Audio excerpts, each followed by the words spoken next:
meeting of the City of Palo Alto for Monday, November 14th, 2022. Would the clerk please call the roll? Yes, sir. Mayor Burt, Here. Councilmember Cormack. Here. Councilmember Du Bois. Here. Councilmember Filsa, Here. Vice Mayor Ku. Here. Councilmember Stone. Here. And Councilmember Tanaka. Here. For the record, all present. Thank you. Our first orders tonight are two closed session items. The first one is a conference with the city attorney regarding a liability claim against the city of Palo Alto by Stephen and Catherine Popel. And the second is a conference with the city labor negotiators for the multiple city employee unions. And at this time, we'll see if we have any members of the public who wish to speak on this item. And then we'll entertain a motion to go into closed session.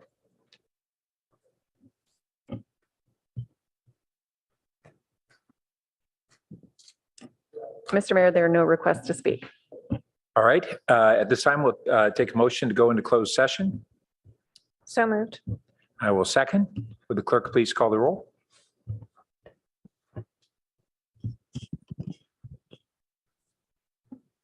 Councilmember Tanaka.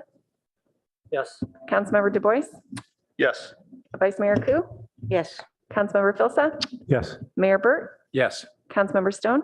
Yes. Motion carries unanimously. And Oh, and Thank you. Councilmember yes Cormack. also. Sorry. Thank you. And we're expecting this to take approximately an hour and a half. So we'd be returning at around 6:30.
Okay, so the council is now returning from closed sessions and we have no reportable action. So at this time, we will move on to our next item which is our study session, a biannual discussion with the police independent auditor. And welcome, Mr. Giannaco, and good evening. Chief Bender. Actually, if you don't mind, Mayor, why don't I get us kicked off at Shikata City Manager? Just wanted to provide a very brief context for the discussion this evening that is probably very obvious to the council, but perhaps for the public awareness that a couple of years ago, when the city council most recently updated the contract with the Office of Independent Review, which serves as our independent police auditor. Two acronyms you will hear probably a lot over the next hour: OIR, Office of Independent Review, and the IPA, the Independent Police Auditor. When the contract was renewed, the city council included a provision that 2 times a year, the independent police auditor joined the city council for discussion. And I'll quote from the contract that it would be an opportunity to discuss trends in criminal justice and policing, policy and training matters, recommendations made by consultant, and other council concerns. I would also note that for public awareness, that the contract also specifies that this session is not for the purpose of elaborating on published reviews of specific incidents and shall not include discussion of personnel matters prohibited by law. So again, talking about trends, policy, training matters, and recommendations from OIR in this case, but not any elaboration on specific incidents or discussion of personnel matters prohibited by law. So with that, let me turn it over to Chief Binder and our representatives from OIR. Good evening, Council. Andrew Binder with the Police Department. I have April Wagner also from the Police Department. And I'd actually like to turn it over to Mike Giannaco and Steve Conley. They have a brief presentation that they'd like to present to the council. Welcome, Mr. Giannaco.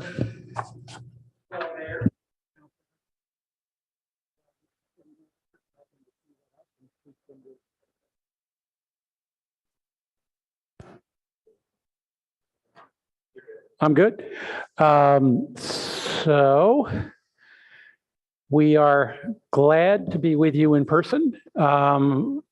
Haven't done this for a couple of years and change now, so it's an interesting experience. We're starting to come back out into the world, and we have another presentation with another council tomorrow, so we're in full swing. But I've been told it's like riding a bicycle, but we'll see. We are here just to provide an update.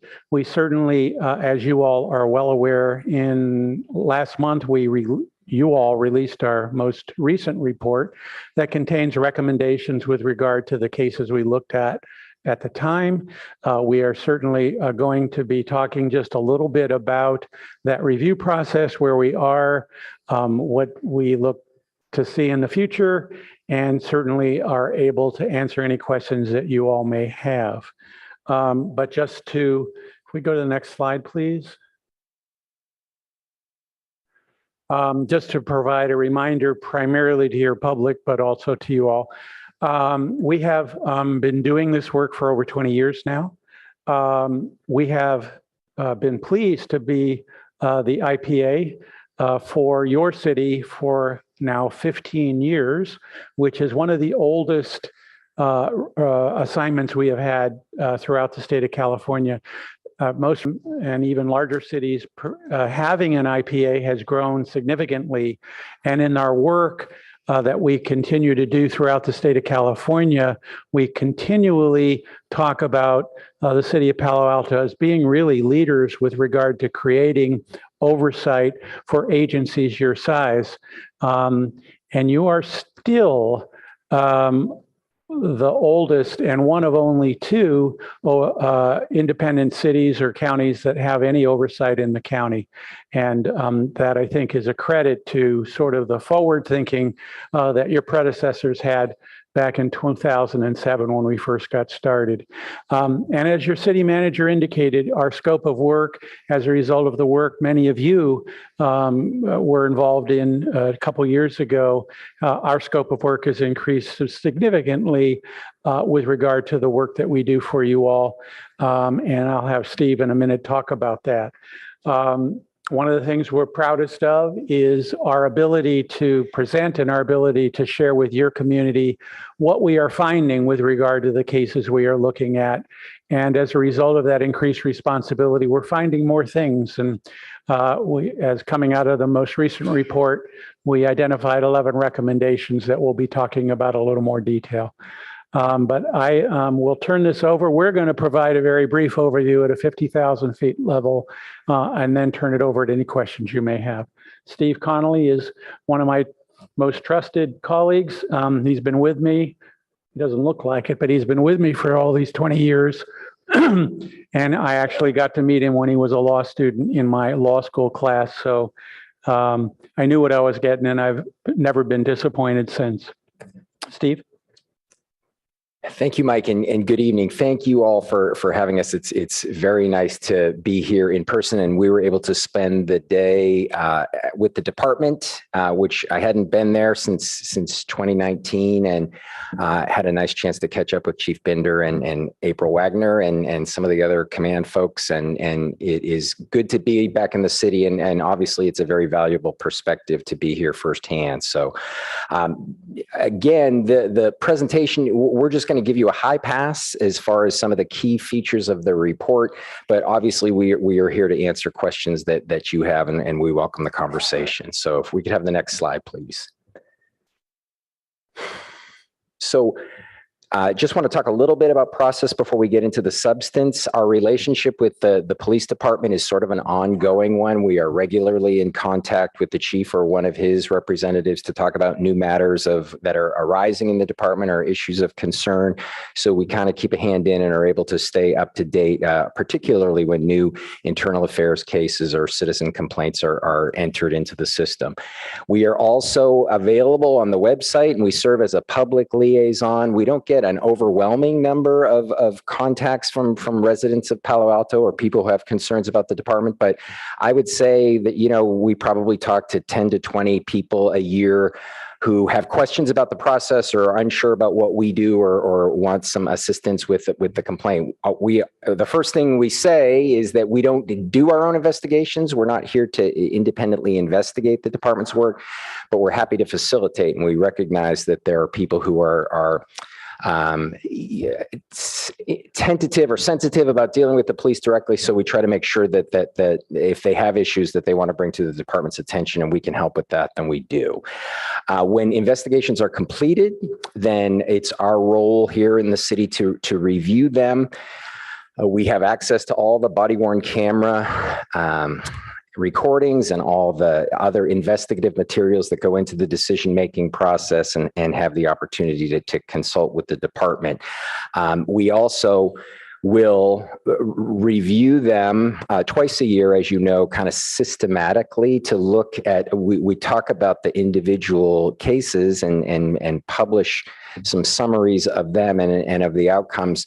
But there's also, beyond the content of those individual cases, we're also looking for systemic issues. And a lot of the recommendations that we make are meant to be forward-looking. And we're hoping that those are things that the department is going to potentially adopt to improve systems in the future. Next slide, please. So as far as our actual reports, there are two primary divisions in the cases that we assess. And you can see right there, the two categories are allegations of misconduct, and those are divided up into external and internal. The external complaints are ones that come from members of the public because of a concern that they have had or an experience that they've had with the police that they would like to see investigated. And the internal allegations are ones that the department administration will generate based on their own identification of issues as part of their own review process. So those are, again, two separate categories, and obviously that's true in every agency, but we're there to make sure that all of those cases are reviewed and investigated and deliberated upon appropriately. And then the new feature to our reporting and our work here in Palo Alto is the expansion into a broader category of use of force reviews. We've been doing every taser deployment of the department for several years now. But again, this council wanted, in the aftermath of some of the reform movements of 2020, and subsequently the council asked for a greater range of use of force materials for us to be able to look at. And so I think this is the second report where that has been a feature of the content. Next slide, please. So in terms of the most recent report that is a kind of part of this agenda tonight, these were cases that the department completed its investigative work as of June 1st, 2022. There are a total of 15 matters, individual matters that get discussed in the report. 8 are misconduct allegations, and then there's 1 taser deployment, and 6 cases that again, prior to this year, we would not have had access to. So that last category there, the 6 use of force incidents that we review are a new feature for our auditing responsibilities. Next slide, please. So in terms of the findings and the way we interact with the department, and basically just to summarize some of the key features of the report, we did concur with the outcomes in all of these cases. So we thought that the department's bottom line result was an appropriate one. And we also are happy to say to you and to the rest of the city, we do have a sense that the department's investigative process is a legitimate one. They take these things seriously, they investigate them appropriately and thoroughly, and we are generally very satisfied that the outcomes are appropriate to the circumstances and to the available evidence. And then this last feature, I think, is a really important part of the approach that we take and what we try to do. And I just want to draw that distinction between the holistic and the bottom line review. So bottom line review basically means, hey, did this person violate policy in this particular incident or not? And that is, of course, a critical question. It's the point really of these investigations as far as the key issue that needs to be resolved.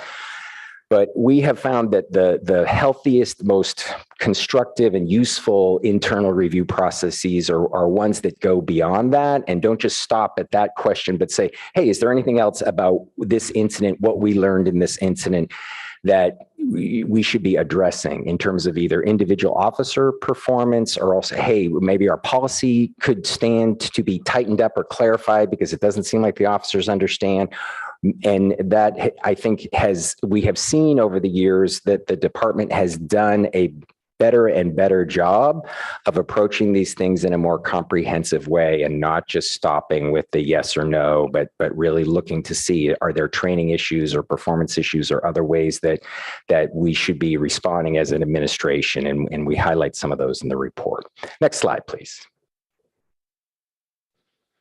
So just in terms of a couple of the trends, and again, we're happy to entertain any specific questions that you might have. One of the key features, because as Mike said, we have been doing this for several years now. So what's new and different, and what is this report reflecting that might be a relatively recent development? One of those is certainly the influence of the body-worn cameras. We have been around other jurisdictions that have had body-worn cameras going back to 2013, 2014. But as you know, they're a relatively new phenomenon here in Palo Alto. And they have had a significant impact, I would say, on the investigative process and on the substance of, what we are able to see and understand from these particular cases are actually resolved considerably more efficiently than they have been in the past, because the complaint comes in and everything we need to know, everything the department needs to know to make an effective decision is available. There's no disputed facts anymore because the body-worn camera is telling us everything we need to know about the traffic stop and whether the allegations are refuted or not. And a lot of the cases are being resolved at the supervisory inquiry level, and we feel like those outcomes are appropriate ones. And of course, if the body-worn camera is telling a different story, if it's more complicated than that, or if it doesn't end up resolving, then there's the possibility of a more comprehensive investigation that might involve interviewing the officers and other witnesses. But one of the points is that this BWC influence has been a significant one on the investigative process. And I think obviously, in a much broader sense, it is changing officer behavior. It is changing public behavior. I think some of this stuff is pretty well documented about how the effects of it are changing dynamics in significant ways. One thing we do showcase in the report, and one thing that we notice, again, not only in Palo Alto, but in other jurisdictions as well, is when you're wearing a body-worn camera all the time and you're constantly being recorded, there's the possibility that offhand comments or things that are going to be said that don't always reflect particularly well on the officer or on the agency. That is something that we did notice on occasion in some of these cases, and I think it's not anything the department is unfamiliar with. I think it's a very common issue, and I want to qualify it a little bit and say that it's less about disrespectful or unprofessional or discourteous engagement with subjects that the officers are in contact with. But they might be on a call for 45 minutes and it might just be officer on officer conversation, but things get said or they get said in a way that is not ideal. And I think it's just a good reminder that all of this material is potentially discoverable. It's potentially a reflection on the department. And it's really important for the officers to remember both, substantively, because obviously we want them to be their best, most professional selves, whether the cameras are on or not. But it sort of raises the stakes a little bit when comments are being recorded and just kind of the awareness of that, even when it's just two officers talking and the public is not nearby. It's something, a little reminder that we want to try to emphasize. Next slide, please. And I'm going to turn it back over to Mike in terms of some of the core themes and repeated issues that we saw in a few different cases. It's probably not a surprise to any of you folks that mental health related issues are significantly represented in law enforcement in general and in the particular incidents that resulted in uses of force or allegations of misconduct in this report cycle. So I'm going to give it back over to Mike.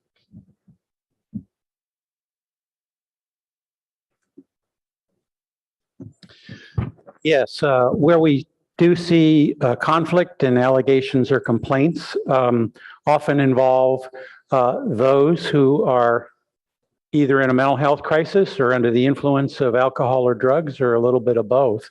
It is a challenge that continues to be evident with regard to the information we received. And with regard to this cycle in particular, as indicated in the report, there were a number of individuals who the police department dealt with that were going through various phases of mental health crises.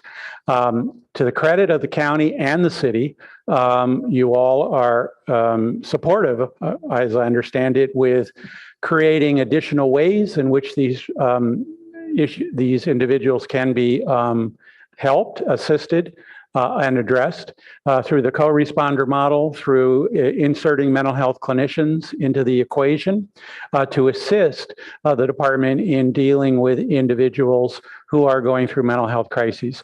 As with every new situation, what we saw was that there is a potential for effective resolution of these cases by creating this co-responder model. But we also saw is that with regard whenever there's a new process, there's a little uncertainty about how that's going to be documented. And so what we saw in one of our recommendations is to ensure that every incident that comes to our attention, at least, have some more documentation about Was the clinician called? Was the co-responder identified? If not, why not? Was there coverage? And I think that's important for a few reasons. One is auditors, we want to know that, want to know whether or not there was an effort to call or whether or not a clinician was not available. But it's also important, I think, with regard to going forward, with regard to dedication of resources, both on the city and county level, to know whether or not more resources should be dedicated to this co-responding model, if in fact it is being of use, or alternatively, there was an incident and a co-responder was not available. And what we believe we've seen, although it's not documented, is in fact there were times in which a clinician could have been helpful or potentially could have been helpful and just wasn't available, but that's not very well documented. So in anytime you're trying to assess the validity of a new enterprise, you want to know whether or not more is appropriate or not. Based on our experience in Palo Alto and also in our experience in other similarly sized jurisdictions, we are very optimistic about the co-responding model, reducing uses of force, resulting in conflict resolution short of going hands-on, or alternatively just being available as a resource to ensure that there is a better likelihood that if an individual needs to be committed on a 5150, if you have a mental health clinician on there, that process will, in my view, undoubtedly more likely than not go more smoothly than if you don't and you just have police officers trying to resolve the situation. So for example, there was an incident, I won't get into the facts, that occurred on Christmas Day when an individual, she was going through a mental health crisis, ended up being committed on a 5150, but it all had to be addressed entirely by the responding police officers, and there was no mental health clinician available. Would things have gone better? Would she have complained, as she did, had there been a mental health clinician on as part of that response? We'll never know because there wasn't one available on Christmas Day. So that's just really an illustration of the larger point that I'm trying to make with regard to that. We go to the next slide, please. With regard to this report, we don't wander around looking through the policy manual or looking through protocols or trying to come up with ideas about what is it we're going to look at today with regard to the Palo Alto Police Department. Our recommendations come directly. They're evolved from the actual cases that come to us. And so as Steve was indicating, and I'll just reinforce that notion, when we see something and we think, boy, this is indicative of a larger systemic issue, that then points us into a direction of offering a recommendation derived from the actual review of cases.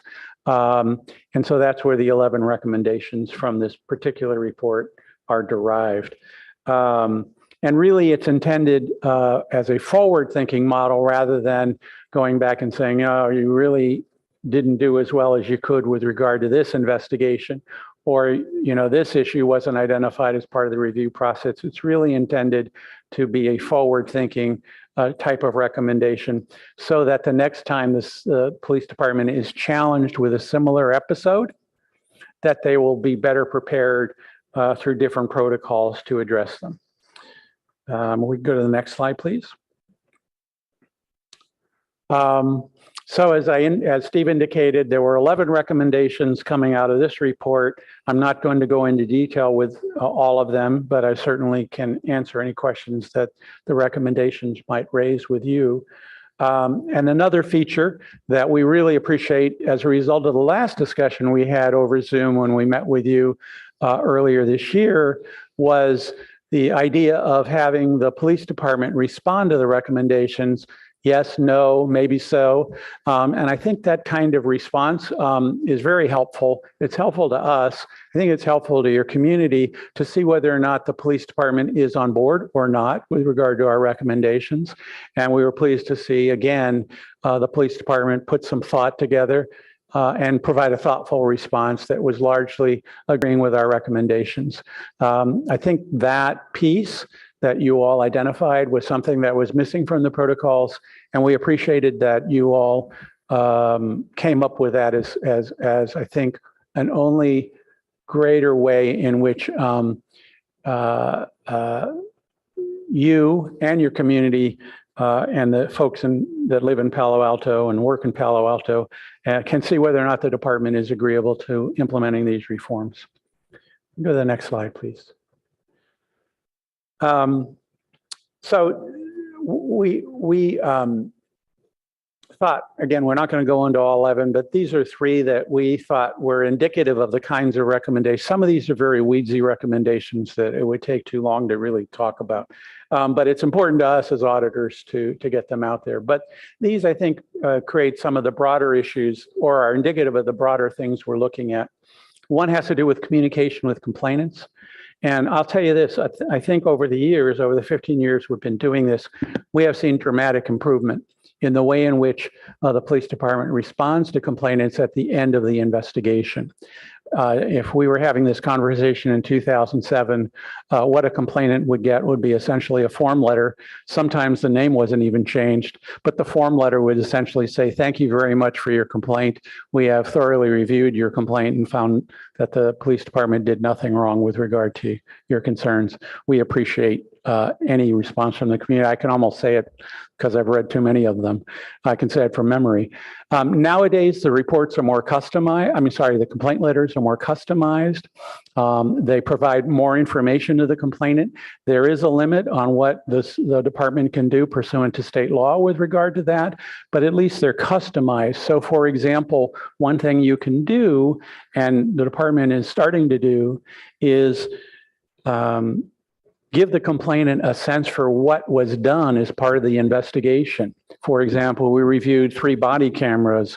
We took a look at the incident report. We interviewed these witnesses. We talked to the officer. And that doesn't give away anything, but it provides the complainant more information and it gives the complainant a better understanding that this thing wasn't just blown off, that there actually was an investigation and that the investigation did result in some really thoughtful and deep investigative work.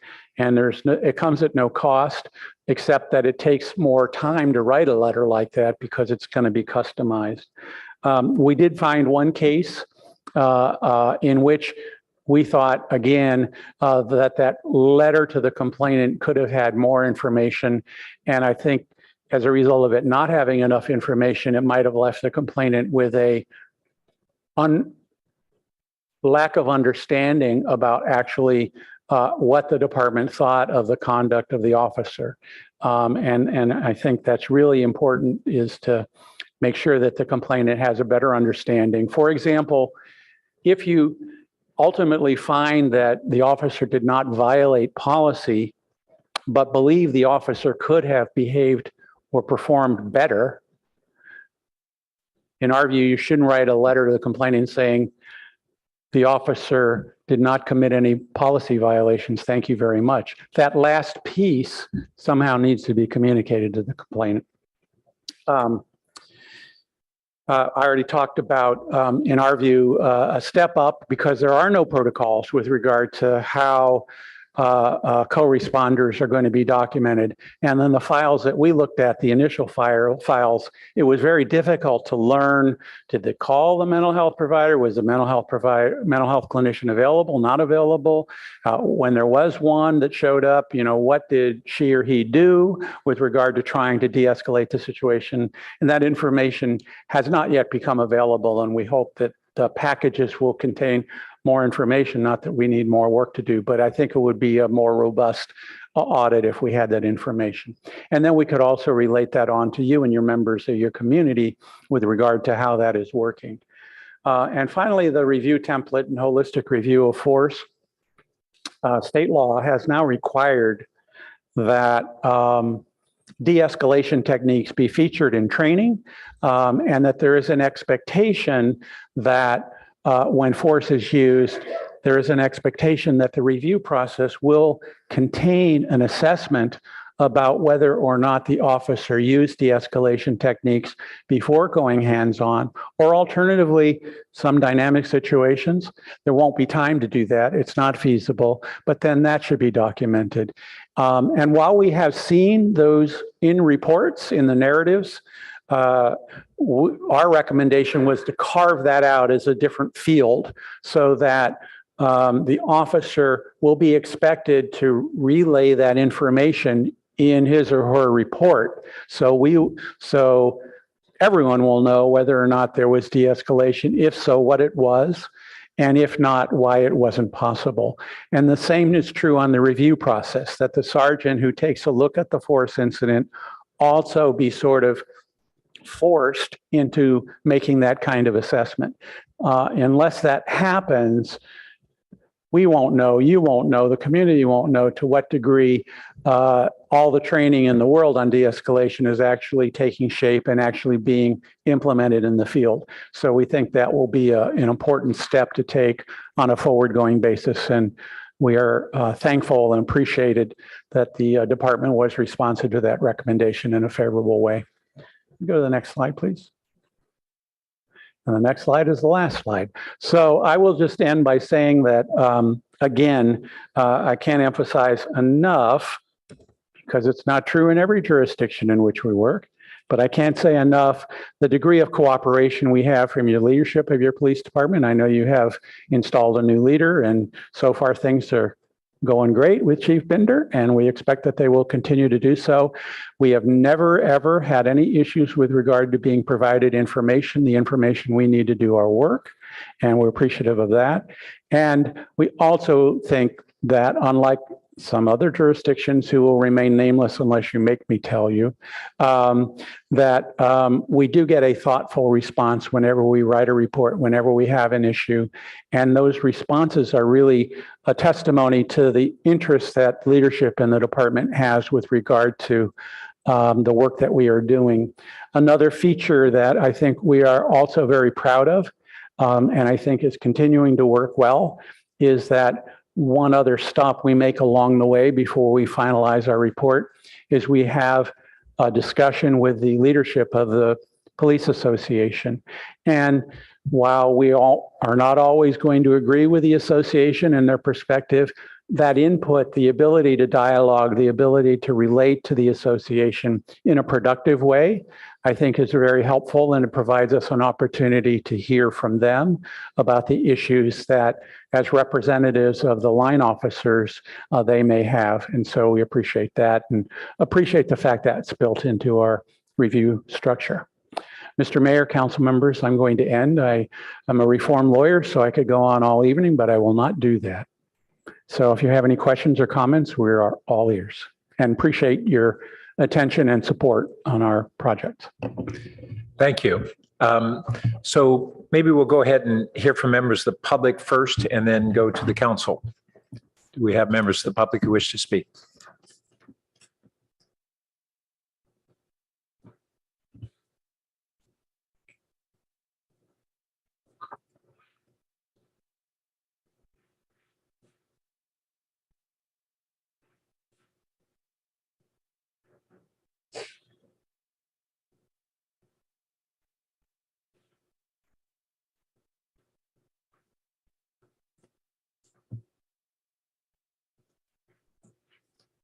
Right. Our first speaker is Aram James. Welcome. Good evening to everybody. So, Mike, I was one of the individuals that pushed for the independent police auditor back in 2007. But, back then, you met with the public. So you came down here. I didn't know anything about the fact that you were here and that you were going to be spending all of your time, you and Mr. Conley, with the command staff today. What about in the future putting down information that says when we're coming into town, like in the old days, Mike, we're going to meet with the citizens too, because you're getting a one-sided perspective. How about talking with people in the community that may not be as happy with the police department as the police department is with itself? Okay, so that's a critical thing. I would say that I'm not as happy with what's going on in the department as you might be. We ended encryption, and that was a good move for Andrew Binder. But I've been trying to find out, as an example, about the Andrew Furrier attack by a canine with a handler, same guy, Nicholas Emberg, that it was involved in the very public Joel Leo matter. This incident, the Andrew Furrier matter, occurred in October of 2021. Very high profile young man acting inappropriately downtown, apparently with his shirt off, making very inappropriate comments about people's sexual preference, a variety of things. Then he's captured going up a stairwell, and Enberg releases the dog. There's an attachment from somewhere around 29 seconds, meaning the dog is biting him for 29 seconds. You all didn't cover that in your report, even though it was in the time frame that I would have expected it here. The contract now calls for you to review canine attacks on citizens by police weaponized canines, and that didn't occur. So that's a big problem. Also, the RIPA data came in, and there was a big report by Gennady Shanir, the weekly. Are you going to be reviewing the fact that Palo Alto didn't come out looking really good? They look like the vestiges of a slave patrol, meaning that the stops, the prolonged detentions, the consent searches, all are coming down disproportionately, guess what, on Black and brown people. Y'all didn't mention that. I think the contract needs to be expanded now that RIPA, the Racial Identification Profiling Act, is the law. Palo Alto has to report. And I know Binder's comment to the press was no comment until I'm assuming until he got spin from the police chief meeting on what to do. So that's a big and important issue. Thanks for coming tonight and listening to me. Take care. Our next speaker is Winter Dellenbach, to be followed by Liz Gardner. Welcome. Thank you. I am so happy that our IPAs are back in chambers. I'm delighted to see them. We're so lucky to have an IPA in Palo Alto. So I hope you saw my memo that I sent you city council members and others over the weekend. So it asks that you formalize an ongoing set time to publicly review and discuss the Palo Alto Police Department's use of force reports and its response to the IPA's recommendations. We heard the IPA tonight saying how valuable they feel that the response to their recommendations are. And I certainly second that in reading them. They put a lot of work into them, to the PAPD, into producing these reports, the use of force report and the response to the recommendations. They're submitted, both of those reports, the use of force report and the response, are submitted at the same time that the IPA now submits their report. But there's no formalization about when the use of force report and the responses are going to be discussed. And that has yet to be put in place. And that's important because it's invaluable to achieve greater accountability and improvement in our police practices. Both deserve continual awareness and oversight when needed by you folks and future councils. So please set an ongoing, reliable time for review and discussion. And then also require that race and ethnicity be included for those who are subjected to use of force, including bodily force incidents that don't go to the IPA for oversight. And also require that race and ethnicity be included for additional persons in the IPA reports that aren't in the use of force reports, because they aren't entirely duplicative. In the IPA reports, you have the public complaints, you have supervisor inquiries and internal investigations. So those all need to have race and ethnicity included. And you see these reports, well, they're not entirely duplicative. And these data sources are different than the RIPA data. So we need to accumulate these in to just see if recipient of use of force and who's filing these complaints. So please do that. Thank you so much. I'm so happy we're having this study session. Thank you. Our next speaker is Liz Gardner, to be followed by Tulin Melton. Welcome.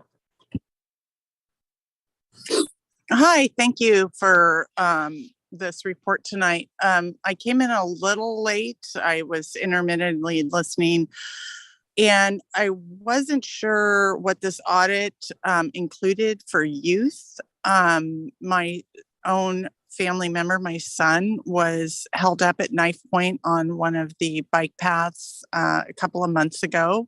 And he actually helped law enforcement catch the guy.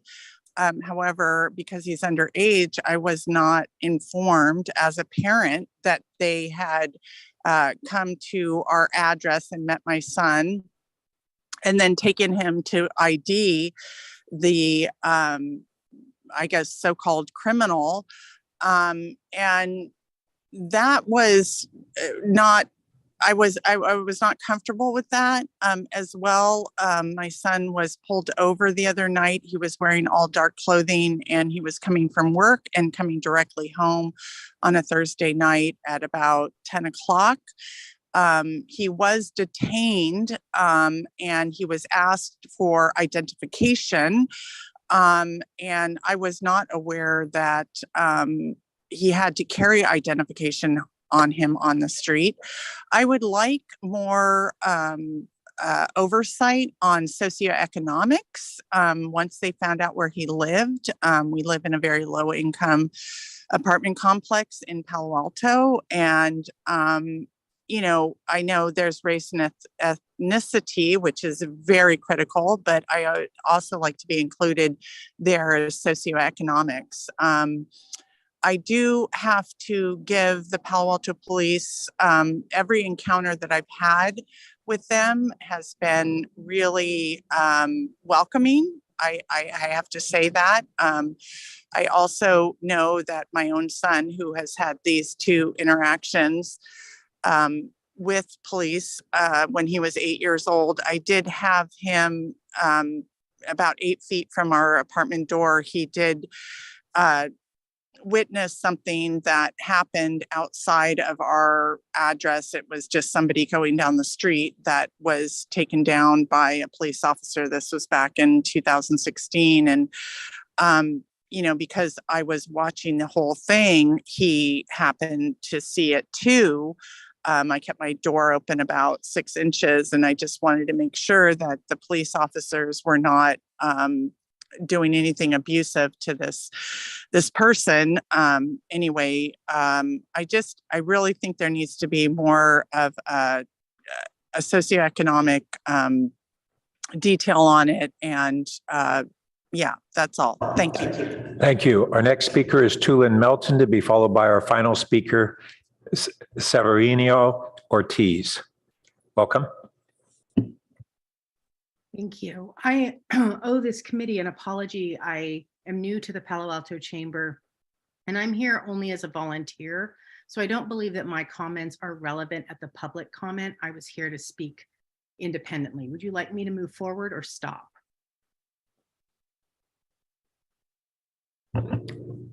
You're welcome to speak. Okay, thank you.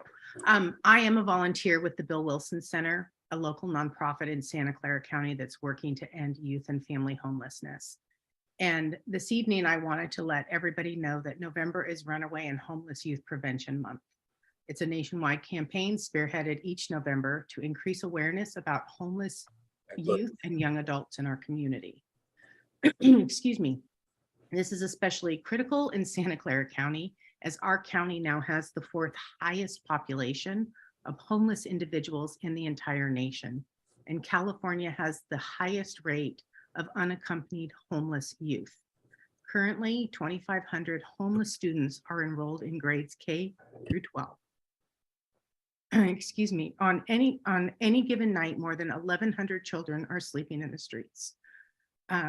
Excuse me, Bill Wilson has been serving homeless youth and young parents and families in Santa Clara County for over 45 years. And the homeless counties we serve typically range from children as young as 12 years old who have run away from home to older youth and young adults between 18 to 24 years of age, who may even have children. Our goal is to provide an integrated system of care that will help our homeless youth attain stable housing, either through family reunification or economic self-sufficiency. This means that we not only offer immediate shelter and other supportive services as well, healthcare, mental health services, job training, financial literacy classes, substance abuse treatment, parenting classes, etc.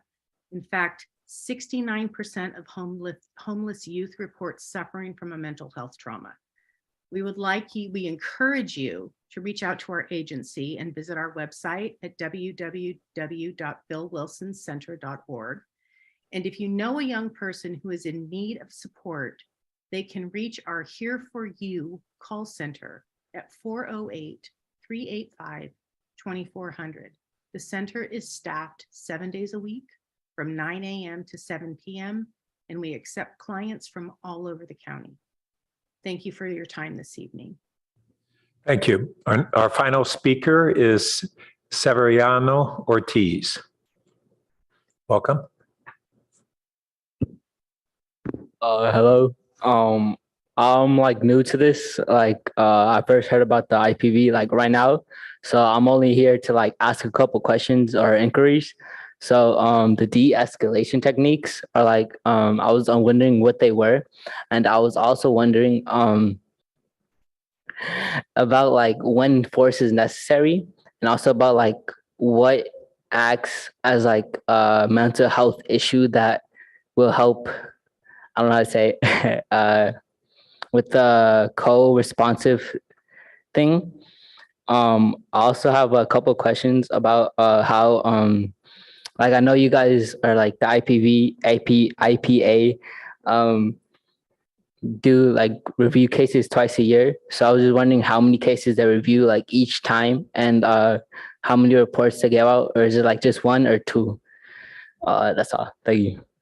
Thank you. And our staff may be able to help guide you to those answers. We won't be able to discuss them in this meeting, but we have those materials for the most part. All right.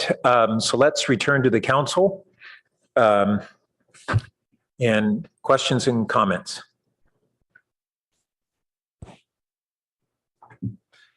Councilmember Cormack. Thank you, Mayor Burt. I'm wondering if your office, Mr. Giannakko, is going to have to start hiring more people, because I know that you're doing more work for us, and that I know you're working in other jurisdictions. That's a rhetorical question, just to be clear.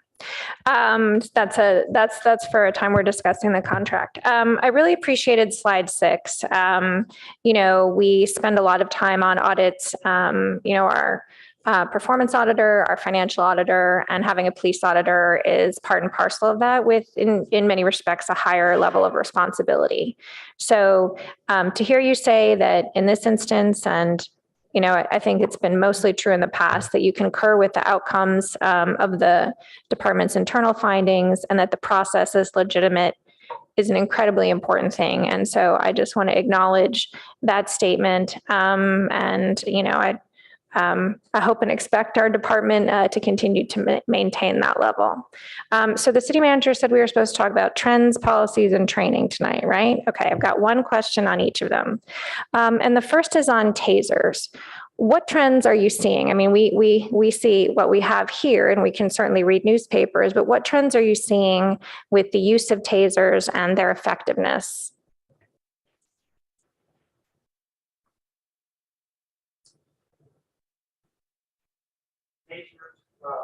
Can be effective. The part that, in our view, is important is that everyone understands when it is appropriate to use the taser. And so we have had times in which we've questioned that in Palo Alto. They're not always effective. They're not a panacea. That's why it's really important to have the appropriate level of threat presented to the officer to warrant the use of a taser. Not only that, but because tasers have the potential, if used inappropriate under the wrong circumstances, to create real damage to people. There has to be good training. There has to be a tight policy. There has to be an appropriate and deep dive into tasers whenever they're deployed to make sure that the training and the policy and the performance of any particular officer who uses the taser is consistent with the expectations of the department and the city. Councilmember Cormack, I was involved way back when in 2007 when the council determined that it was appropriate to use to authorize the use of tasers for the department, which had not had tasers prior to that. And we went through a whole ad hoc committee. The bottom line was the tasers were approved eventually, provided that the IPA reviewed those uses. And so sometimes they just don't work. And so even under the ideal situation, there are often times in which they do not resolve the situation and another force option or another option has to be used. So they're not a panacea. The county of Santa Clara, the sheriff's office is going through that discussion as we sit. But most agencies have them. Again, for me, the most important thing is not whether or not tasers are authorized, but ensuring that they are only used under the appropriate circumstances. Okay, can I follow up on that? But just so you know, Mr. Janako was sitting right over there for a lot of that time in 2007. So I learned a lot about tasers just watching this, waiting on the library things. So is implicit in what you're saying that some people, Palo Alto and other places, have been injured by tasers, and that's a reason we should be more careful? Because you talked about damage. So I just want to be sure we're really clear on that. The answer is in Palo Alto, no. But there are other jurisdictions in which there have been very unfortunate circumstances in which individuals have been significantly harmed as a result of using the taser in an inappropriate way. So for example, you'd think common sense would win out here, but we've had taser applications where people are in an elevated position and they use the taser. A taser locks up the muscles when it is done appropriately and effectively, and the person no longer has motor control over his body during the time that the taser is activated. So this person who was up in a top bunk, taser was deployed, he came down, he's now paralyzed. Similar situation with an individual on a bicycle. You would think that common sense would dictate that you don't use a taser with somebody who's on a bicycle moving forward. Yet again, an officer attempted to use a taser in that situation and serious injury resulted as a result of that. So Palo Alto, no, but that doesn't mean it couldn't happen in Palo Alto. And that's why training, and ensuring that an officer uses a taser only when appropriate, not when someone's running away, not when they're on a bike, not when they're in an elevated situation, not when they're near gasoline. There are a lot of precautions, and that's why your taser policy, your city's taser policy is pages long for that very reason, to make sure that it's only used in the appropriate time.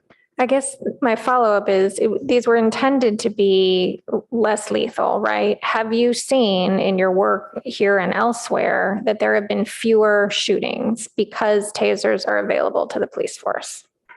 The answer to that is yes. There have been times in which the use of a taser ended the conflict. And if it hadn't, the officer may have had to gone to a higher level of force. That's the whole purpose of outfitting officers with a taser, and that's the hope and dream, but it doesn't always work that way. Sometimes the taser doesn't work. Sometimes the taser application misses. And so officers do need to be prepared to shift to another option. And the policy, for example, instructs officers to do that. If you use a taser, it's not effective. Don't keep trying the same force option, because just because the fact is, if you've done it 3 times and it's not working, go to another option. Okay, well, I know you are a former lawyer and you pay attention to billing by the minute, so let me just check in with the mayor. I do have 2 further questions. Would you like me to continue, or?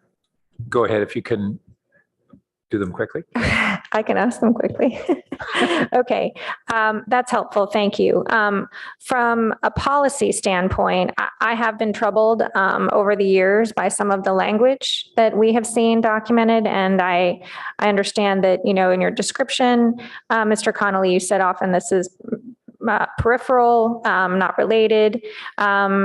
So are there policies that other jurisdictions have that address this more proactively? You're the profanity police, but I'm going to try to answer the question. You can supplement if you need to. The policy is there. The question is the enforcement and identification of times in which individuals either use profanity or make unprofessional comments. In the heat of the moment, there may be a need or an interest in using that for command presence to be more emphatic, if you will. But after the handcuffs are on, after things have stabilized, there needs to be a de-escalation. And whenever you have an officer making an unprofessional comment filled with profanity, it can lead to the impression that the officer is angry or the officer has lost control. Neither are good. And so those indicias are why those potential impressions that may or may not be real are one of the reasons we're paying attention. And I think over the arc of time, the police department is paying more attention, probably because we continue to bother them about it. But Steve, did you want to add anything? I would just add that we have noticed a significant improvement in the department's willingness to engage with that issue. And I think obviously the body-worn camera recordings provide a different amount of evidence and data for them to work off of. But it took a while to get them to sort of take that seriously. But I would say, and sometimes it's not about disciplining the officer, it's about just making sure that it is acknowledged by supervision and addressed, and, you know, whether it's a performance counseling, whatever, but it is something that the agency takes seriously. Okay, that's reassuring, but I'll look forward to continued improvement. Final question is around training. A lot of your work is essentially backward looking, right? If you looked forward, what are emerging areas where we should be focused on ensuring that the department is being trained correctly? It's an excellent question, and this is a good time to be asking that question, Councilmember Cormack, because there have been some 2+ years of downtime where it was very difficult to do tactical training, very difficult to go hands-on, very difficult to deploy scenario-based training, which in our view is the most effective type of training because of the mere fact of the pandemic and the distancing and all of that. This is a time in which the training needs to be reinvigorated. We have been impressed with the dedication, even over these tough 2 years, with the continued commitment to training. It is one thing that this department does quite well, which is train their people. They don't just do the post minimum standards. They do a very effective, comprehensive training program. It's just been this pandemic that's gotten in the way of effective training over the past 2+ years. Is there a topic, Mr. Connolly? I would just very briefly add to that. And again, one of the issues, I think mental health is really where the action is across the country in terms of changing the dynamics. And I was having a conversation today with one of the officers who was involved with that PERT response team. And one of the things that's, I think you should make sure that is reinforced is that every officer in the Palo Alto Police Department, all the patrol folks are trained in crisis intervention. That is not true across the board. And I think that's a really valuable foundation that the officers have. But the more that attention can be given to those issues, the better. Thank you so much. And I appreciate the extra time. Councilmember Stone. Thank you, Mr. Mayor, and Thank you, Mr. Janako and Mr. Connolly for being here tonight for your report and the discussion. It's been helpful. First questions though for the city manager. So we now have agendized biannual meetings with the IPA to discuss their reports. Will we also be discussing the police department's use of force that are also required to be released biannually? Is that intended to be agendized in the future, or are these settings the proper setting to have that discussion in the future? I believe at this point, we have an outstanding referral from the city council to bring that topic to the Policy and Services Committee. And the staff is evaluating how best to accomplish that. Great, thank you, because I'd like to be able to discuss that as well. For Chief Binder, a couple questions. What training and remediation is occurring to address those kind of offhand, potentially embarrassing remarks that are caught on body-worn cameras? Mr. Janako said there is policy. Can you enlighten us a bit on what that policy is? Yeah, there is policy in place. And as Mr. Janako said, there are certain circumstances that our policy does allow for use of profanity. They're very, very few.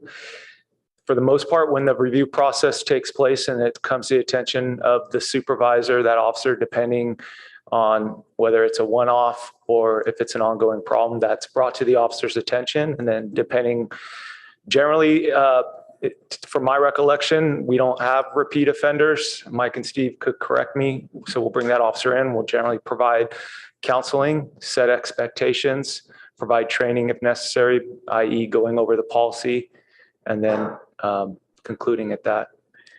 Great, and I saw them nodding their heads, so that's a good sign. Yeah, I mean, I think definitely beyond just embarrassing for the department, for the city as well. I mean, when I worked in the district attorney's office, I remember there was one case where not officers from Palo Alto, but from another jurisdiction were searching a house for about an hour, and during that time, it was after the suspect had been handcuffed, been put in the car, and their conversation was just so absurd, so over the top that my supervisor was kind of forced to dismiss the case because she just was not going to put that in front of a jury. So this goes beyond just embarrassing remarks that could be bad for the department, could actually harm prosecution in the future. So I'd like to see us be maybe a little more proactive in that instead of waiting to remediate. I'm glad to hear that the remediation is helpful. And then kind of a follow-up, Mr. Janako was talking about documenting mental health calls and whether mental health professionals are being called or not. Do you intend to implement that? Seemed like a really good recommendation. Yes, point well taken. I do think that there's room for the department to improve on our documentation. I do think we do a good job of involving our mental health advocates and other teams in the county, both PERT and MCRT, but making sure that there's a clear picture for not only Mike and Steve when they review our stuff, but for the district attorney when they review our cases. And we're working towards doing that, yes. I think I could also add to that, if I might, Chief and Councilmember Stone. This is a topic that my office is also engaged with the county, both behavioral health as well as the county executive's office. Perhaps just to give you a quick window in on this is an area we've expressed an interest in exploring options for better communication, better coordination between the various services that are both now in place as well as additional services that will hopefully be operational soon. I think it's fair to note that the law enforcement and non-law enforcement responses have operated largely independently to this point. And so in looking at how better to improve communication coordination between the services, I think it's also important to acknowledge that some of that is intentional and that quite frankly, in many circumstances, the behavioral health response would like to very much be separate from any law enforcement response and even to a certain extent providing information on the specifics of ongoing cases. So I share that just to acknowledge that this is a complex area and one that will require additional coordination between our agencies in order to ensure that we're respecting the boundaries while also optimizing, I'll say, the coordination between the various response options we have. Okay, great. And then if the mayor wouldn't mind if I can ask one more question since I'm out of time. You'd all be great for great quarterbacks running out the clock when we're trying to get the snap off here. So one more question though, and I don't know, this is kind of meant to be directed at you, but Chief, you may need to have to weigh in here. So the Weekly recently ran a story that the early RIPA data for stops by the police department, and that RIPA data is going to be, I think it's going to be incredibly beneficial for the community and the department to be able to identify any biases in policing. Do we collect similar data for our use of force reports?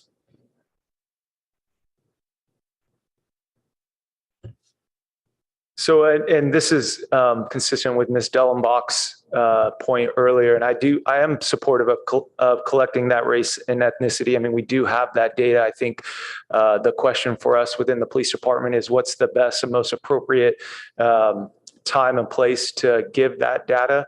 One of the challenges with only 4 uses of force could be that it's such a small sample size that there's an argument that the data could be misconstrued or not appropriate for that.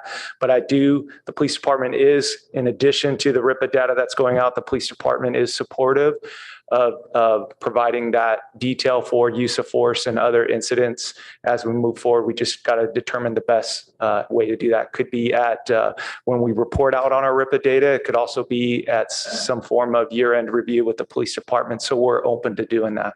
Great. Yeah. And I totally understand, opens up to criticism. I think this is one of those areas where it's such important data to have, and through the IPA's review of it, I think we'll be able to have a better understanding whether are we just cherry picking here, or are these true trends? And so this is my follow-up question then.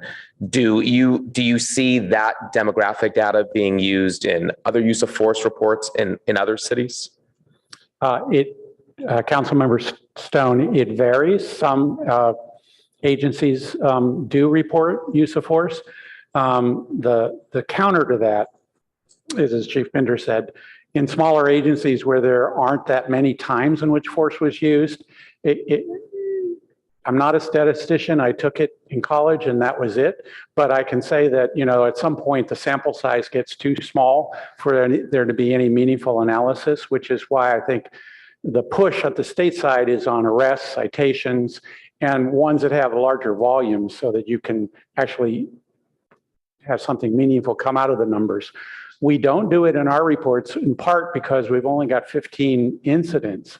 And so that number is so small, it may be statistically insignificant. If we were looking at all of the force, which is more because we don't review all the force, the number may be more meaningful.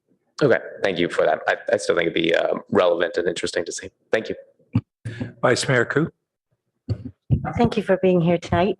And I really appreciate you confirming that our police department is actually helping and being very transparent. I kind of knew that about them. But I also wanted to ask, so the body-worn cameras are obviously pretty essential in knowing what's going on. So is it 100% being used? Are there times that somebody might forget to turn it on? I mean, there's in any police operation or function, there's always human error involved. What we're finding, at least that I'm aware of, is that they are being used. And we know that through our review of the cases that the supervisors are doing, the administrative reviews. And so I can't remember the last time it came to my attention that we didn't have a video related to a specific incident or event that we were looking to review or where. That's very good. And you mentioned that the use of force reports was going to be going to policy and services. When approximately would that be? Let me clarify. It's not that the use of force reports are going to policy and services. There is a referral to, I believe, identify how best to report on uses of force. Oh, and I think that's the work that is ongoing among staff, and do not have a specific timeline, but our office, my office, city manager's office, is working with the police department on that. The reason I ask also is because I think the reports that you have submitted, the audits, they've been tremendous. You know, I mean, it's very great information, and it's informational reports right now. It would be really valuable for the public to see how our police department is performing and the responses that they've been giving. And so to shed some light to that, rather than having it an informational report, that it be brought to the public, you know, maybe to council, so that there can be a discussion or some sort. So I hope you consider Ms. Dallenbach's comments and her suggestions and recommendations. Again, thank you for the work. Councilmember Du Bois. Yeah, it's good to see you guys in person again. Just wanted to say generally, I was very satisfied with the audits and the response. Just had a couple of points. Maybe first was touched on, like this idea of including some kind of demographic data with use of force. And I hear the point that it's a small sample, but I think if we started and we built up a trend over time, and that's going to be the most useful thing, right? And it'll add up in terms of numbers over time. Yeah, the article in the weekly was definitely interesting. You know, it really shows, I think, the complexity in analyzing some of this data and questions about, you know, what's really the relevant population to compare it to. Is it, you know, the Palo Alto nighttime population or daytime population? Ultimately, it seems to be, you know, the population of people committing crimes versus those being stopped. But, you know, there's a lot there. So I think as we continue to report this data and have more people analyze it, it'll be interesting to look at those trends. The other thing I wanted to touch on is we had talked about when we did our contract about potentially doing some kind of audit or process audit.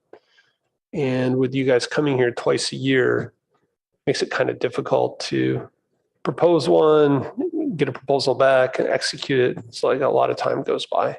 So I don't know if the council would be interested in maybe authorizing an audit tonight. You know, some of the past ideas we had, I think, curious what both the chiefs and your response would be to looking at some of these ideas around body worn cameras and kind of when they're on and off, or maybe even a comparison of our practices to best practices in other cities. I don't know, Chief, do you have any thoughts about that? I think it's definitely something that Mike and Steve and I can speak to. You know, body worn cameras is one. I know that they're just coming off an audit or a review of our hiring and recruiting. And so that something may stem off from there. And I don't know if they want to speak to that tonight. I'll go ahead and give them the floor. And maybe there's something else that has come up based on that. Being a little nervous about going off agenda, but I see your lawyer over there. But I will say this is a study session, and two things. One is we are completing, one of the reasons we're here in town was to do our last piece on their hiring and recruiting. So you'll see a report as a result of the audit you commissioned earlier this year on that in the very near future. Your question about body worn cameras is an interesting one.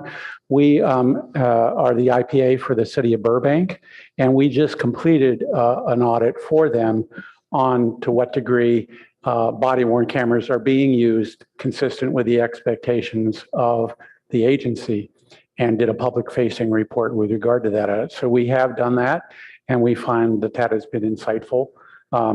We can say anecdotally, but all we can say is anecdotally based on the cases we've looked at, which is a very small keyhole to the whole world in which police officers operate every day, that there has been good compliance. In all the cases we looked at, the body worn cameras were on at the appropriate times. If they hadn't been, we'd have told you. So far, so good. Yeah. So I think, again, we were talking about maybe one audit a year. It sounds like you've done one. Councilmember Du Bois, Yeah. I think the council may need a refresher that you asked for this one. Mm-hmm. And so it is in the works. And this is a little bit of an awkward situation with the agenda. So I think the way we worked it last time, which seemed to work okay, is that and I would imagine that the OIR group and the staff both think that the next appropriate time would be once this one that's in the works is done and delivered, then the next time IPA comes to council, we would agendize it in a way that would allow for this discussion and let everybody know that you're going to be having it at that time. I mean, that's kind of exactly where I was heading, which was if we could maybe lay out a couple of ideas tonight that when you come back on the next time, you'd have a proposal for that next audit. So we've already had kind of our one per year, and then we would tee up the one for the next year and hopefully be ready to engage on it rather than stretching it out where we wouldn't be able to get one a year done.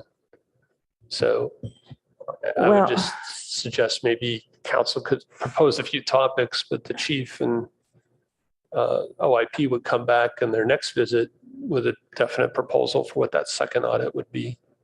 Right, stretches it a bit, but if you have a couple of suggestions and staff can write those down, and other council members might, then that can kind of go into the mix. But it isn't on the agenda for you to make a decision tonight. Yeah. Yeah. And my point is, if we don't talk about it till the next meeting, then it's going to be a year potentially before it starts, or, it just kind of meeting twice a year just really stretches it out.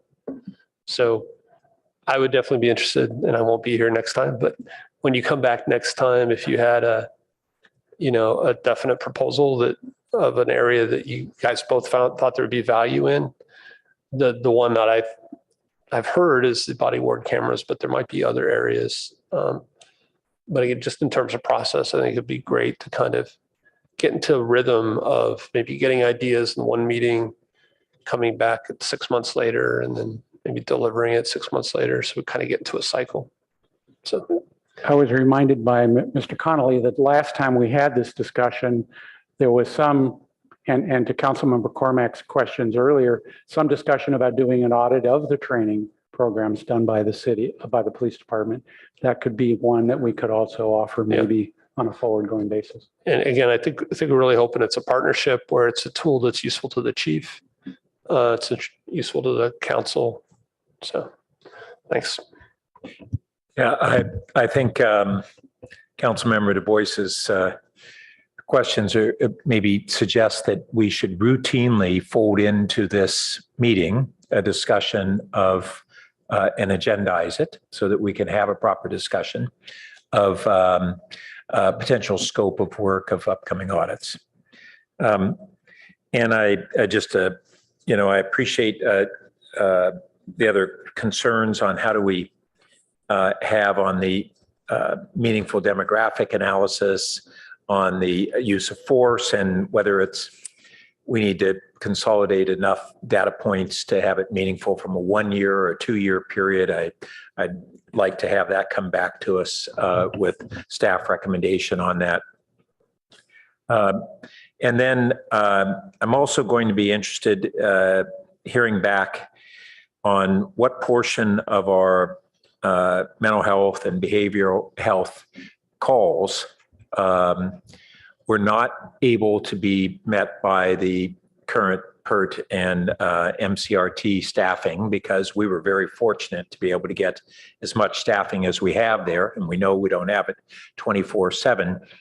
And just to understand what proportion of those calls we are currently able to meet with that special staffing, and maybe the chief even has response on that. That's a good question, and it's been a bit frustrating. As the council knows, unfortunately, we lost one half of our PERT team with the behavioral health clinician leaving us. And so, we've relied heavily on the MCRT through the county, and that is a great resource when it's available. And unfortunately, at 2 a.m. or on Christmas Day, like the OIR pointed out, they're not going to be available. And we also share them with other agencies within the county. So when they're available, we will call them. I couldn't give you an exact percentage, but I also appreciate Mr. Giannacco pointing out that all our officers are CIT, crisis intervention trained, and do a really good job of handling these mental health response calls when other resources aren't available. And I'll just say that on a different part of the report, I was struck by Mr. Giannacco's description of how what our current requirements that have evolved to have greater accountability in the reporting of incidents and the oversight of incidents really seems to be driving better performance because of that accountability. And I'm not hearing, although we always want to make sure we understand this, but not hearing any assertions that that greater accountability driving better performance is interfering with officers' ability to provide the public safety and law enforcement that they must do. And so that's very encouraging. And it just seems like it just drives higher and higher performance in our department. So I agree, and thank you for your comments, Mr. Mayor. thank you. And I think that concludes our study session. Thank you very much for, yes, we are pleased to see you in person, and it's great to have you up here again. And thank you to the department. And I think, we all recognize this is an ongoing improvement practice, but I think we have a department that is really embracing continually improving, and it shows. So thank you very much. And Mayor, I just would like to close by just again thanking the dais for y'all support, and for those who are leaving the dais, we will miss you, and we really have appreciated your support over the years. So thank you. Thank you. All right. So that concludes our study session. Our next item is agenda changes, additions, and deletions, and we have none that I'm aware of. And so we will move on to public comment on items that are not otherwise on the agenda. And do we have any speakers?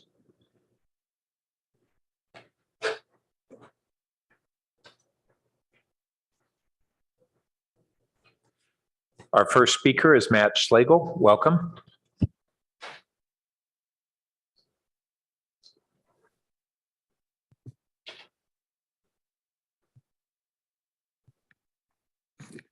Thank you.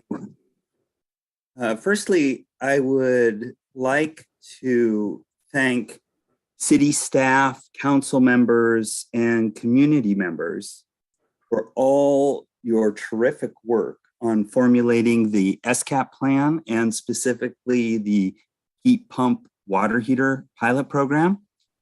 It was very clear from the climate summit hosted at Gunn High School last weekend that the region and the world are looking to Palo Alto for leadership in reducing carbon emissions at the community level.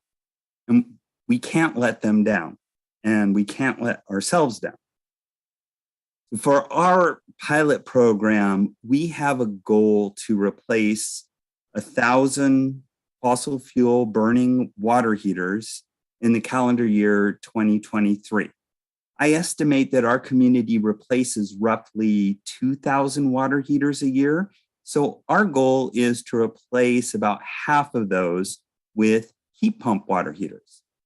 Now, my expectation is that City Manager Ed Shikata is taking responsibility for achieving this goal.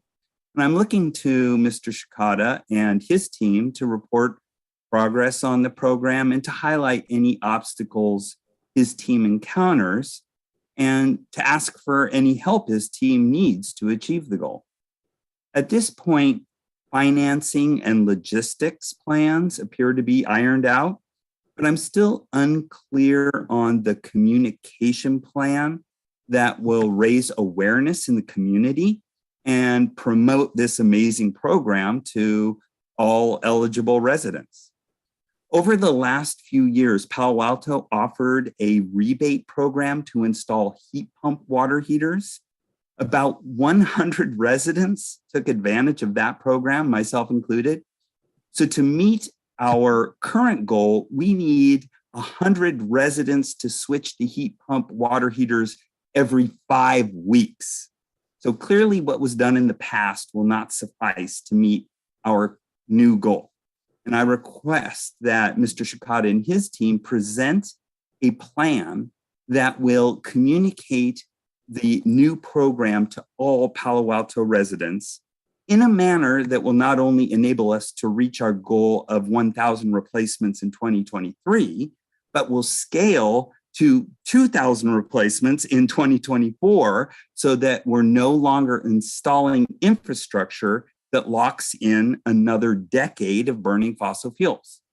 The heat pump water heater program starts this January, and I'd like to see Mr. Shikata and his communication team present that plan before then, so not a day is wasted in the new year and not one fossil fuel gas water heater is installed because a resident didn't know that this amazing new program is now available. Thank you so much. Thank you. Our next speaker is Aram James, to be followed by our final speaker, Liz Gardner. Welcome. So I want to talk about Gennady Schneider's report article. I'm sorry, Mr. James. I'm not talking about the independent police auditor. I'm talking, I have nothing to do with that. I'm talking about. Got it. Okay, go ahead. Can you start me back at 3 minutes? Yeah, go ahead. Okay, so Judge Cordell was featured in the article.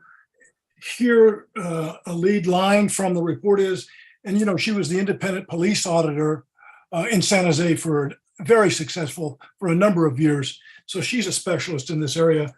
She says, I think it's appropriate to conclude that there is a problem with racial profiling in Palo Alto. And I'm very concerned because the data is very disturbing to me. That was her comments generally, and there's much more detail in the report from Judge Cordell. Police Chief Binder, later on in the report, says, Binder, in a recent interview, declined to discuss the RIPA data with me. He said it represents only a snapshot in time. Well, that's not true. It covers all of the stops for those 3 months, and he knows that. What it doesn't include, unfortunately, is information, for example, of how many times, when I've been pulled over, have I been asked to get out of my car and sit on the curb? 0 times. 0 times. Called white privilege. I've been pulled over my share of times in the city. I haven't been here for the bulk of my 73 years. But I've driven by many a times when I see young Black African-American males and other African-Americans and people of color pulled out of the car by the PAPD sitting on the curb, okay? It's just a reality. That doesn't get reported in the RIPA reports. There's a tremendous amount of indignities, but that report makes it clear that we engage in inappropriate consent searches, pretext searches, which I sent you an article about what the LAPD is doing. There's, Gennady's article covers it, but Binder says, no, I'm not going to do that right now. Again, he's not transparent. He doesn't want to try to let us see the bigger picture on this Palo Alto police. And I call it, and not glibly at all, the Palo Alto Slave Patrol. When you look at this report, the Harrison family, who I've known very well, they've been here for 100 years. Same with the Browns. Jerry Harrison, who I knew as a kid, was an assistant to Herbert Hoover. He played in the old quote unquote Negro League. He also was able, they must have loved him here, but they allowed him to buy property on 5th Street and in a wealthy neighborhood not too far from where Packard had their little studio and created Hewlett Packard. But his family members are still being stopped 100 years later by the Palo Alto Slave Patrol. Okay, that's inappropriate. It's got to stop. And the reason Binder doesn't want to show the data, and RIPA is a nightmare for him, because it's going to show consistently over the years, same pattern. Thank you very much. Thank you. And our final speaker is Liz Gardner. Welcome. Hi, thank you. I wanted to just highlight a couple of weeks ago, and I was hoping that this might be agendized for the future. And Avenidas is our senior center. And a couple of weeks ago when there was a heavy rain in Palo Alto, there was at least 70 seniors waiting out in the rain, pouring rain, for a lunch. Now, Avenidas has basically kicked out low-income seniors from having served meals. Now, I'm not sure, and I think I'm certain that the city of Palo Alto does provide some income to Avenidas. And I would like to just, again, highlight the fact that there are many, many low-income seniors in Palo Alto who rely on this midday meal to not only sustain them, but also to socialize with other seniors who have been isolated during the pandemic and and why are our seniors being disregarded like this? And I would like the city of Palo Alto to look into this. Why should our low-income seniors have to wait in the pouring rain, in the cold, to have to get a meal? Why isn't Avenidas opening up their doors for La Comida to be able to come in again? I know they have a cafe, but their meals are very expensive. So please, Palo Alto, if you could agendize this and figure out what is going on. Our seniors need this sustenance. They need this social hour. They need coverage. And if you could please take this seriously and into account, I would really, really appreciate it as a senior, as a resident of Palo Alto. Thank you. Thank you. That concludes our public comments. So we'll now go on to the consent calendar. And do we have any members of the public who wish to speak on the consent calendar?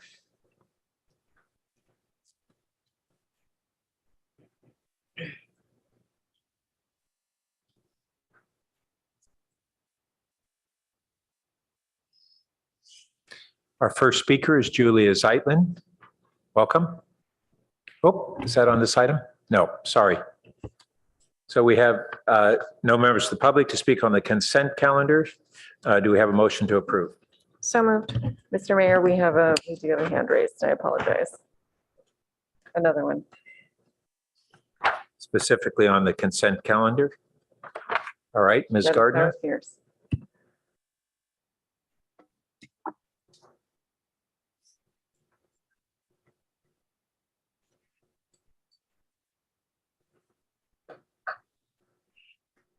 Ms. Gardner, are you signed up to speak on the consent calendar?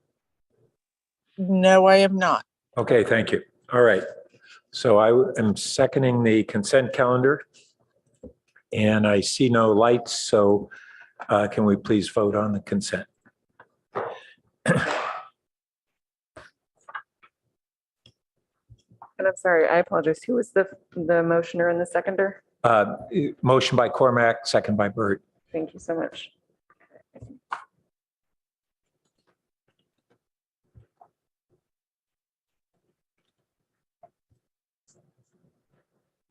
Councilmember Stone, Yes. Councilmember Filsa, Yes. Vice Mayor Ku, Yes. Councilmember Tanaka, Yes. Councilmember Du Bois, Yes. Councilmember Cormac, Yes.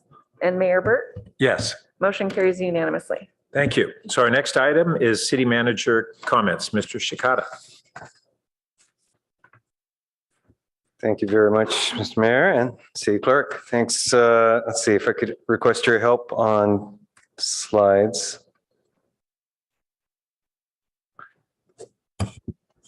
Oh, yeah, that's the next item.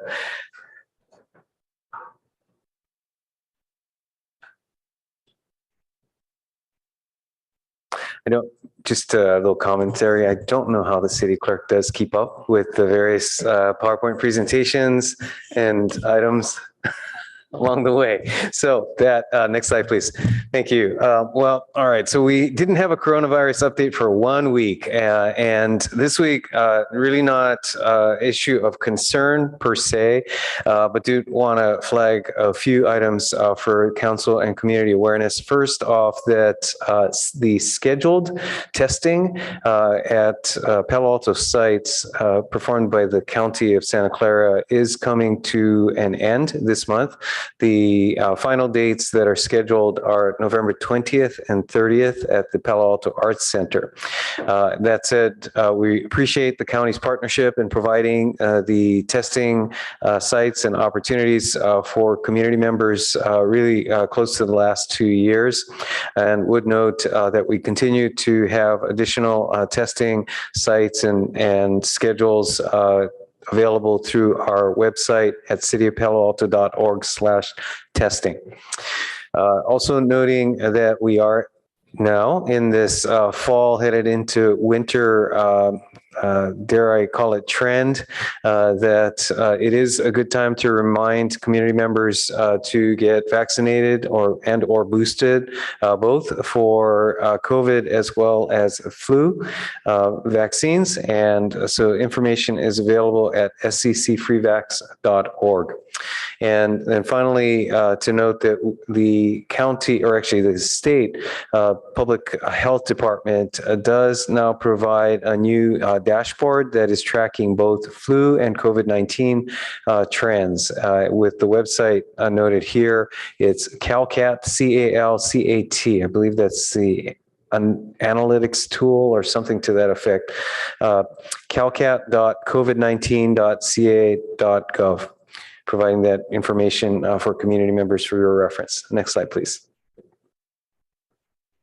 All right, let me roll just quickly through the rest of the information we have here. Just want to note that this past weekend was a busy one with members of a delegation from Bloomington, Indiana, here in town, as reflecting our sibling city relationship with Bloomington, including a number of activities such as discussions of economic development and civil discourse, tours of Stanford University, as well as participation in the Saturday's Climate Summit. I'll just do this quickly, noting that that council members may wish to comment under council member comments later in the agenda. Again, thanking community members, Mayor Burt in particular, pulling together a multi-sector committee. And you see here a few photos from the Climate Collaboration Summit at Gunn High School, held on Saturday, attended by more than 200 people, and really we call it positive discussion on the various programs that are ongoing at the state, federal, and locally. Next slide, please.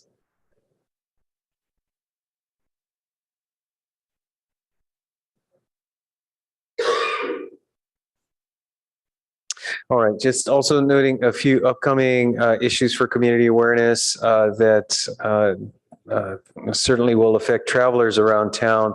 The Caltrain electrification project has noted that there will be some upcoming work that will affect crossings through town, and that at all of our crossings, really, the Alma, Churchill, West Meadow, and Charleston crossing, because the Caltrain contractors are working on the gates at each of the rail crossings, will be affecting traffic in upcoming weeks. This week, actually, at the Churchill crossing, with the work proceeding stepwise over the next few weeks during daylight hours. Would also note that there is overnight work that is planned at Oregon Expressway, also Caltrain work, and will be affecting vehicle traffic along Oregon Expressway in upcoming weeks from late December into early December, again, during overnight hours from 10 p.m. to 5 a.m. Next slide, please. I'd also note, since we know these are topics of great community interest, to flag that there are upcoming enhancements of services at our library, as well as upcoming work, and we'll be leading with City Council approval of a contract related to a new shuttle service. But first, let me mention the library service enhancements. It's hiring has continued, and the process is continuing to pick up additional library staff that will be allowing our branches to increase hours, open hours at both at really all of our branches. And so please look forward to additional information in the upcoming weeks on changes in library hours, as well as days available at Mitchell Park and Rinconada. And also that the City Council will be seeing a contract with a new shuttle service that will be flexible, will not be on a fixed route, with roughly 8 to 10 vehicles around town available to assist community members with their travel here in Palo Alto. Next slide, please. Also want to call community members' attention to an upcoming workshop related to what we're now calling car-free streets. You know, we went through a debate of are they open, are they closed? All depends on your perspective. Hopefully car-free doesn't mean you get to drive your car for free, but there will be no cars on these streets, at least for the time being, on Ramona and California Avenue. And so a workshop on this topic will be coming up on December 7th at 6 p.m. at Performance Gains on California Avenue, and an opportunity really to get community input on various concepts and feedback on those topics. Next slide, please. And then finally, noting some upcoming agenda items for the City Council. Again, next week, there will be no City Council meeting given the Thanksgiving week as well. And then the Council will be back the following Monday on the 28th to discuss the housing element, as well as potentially some additional items that are still in the works. On December 5th, we've got planned the 3-year work plan related to the Sustainability and Climate Action Plan, as well as notably a development project that has been proposed in various iterations over a number of years. This is 1700 Embarcadero Road, the former Ming's restaurant.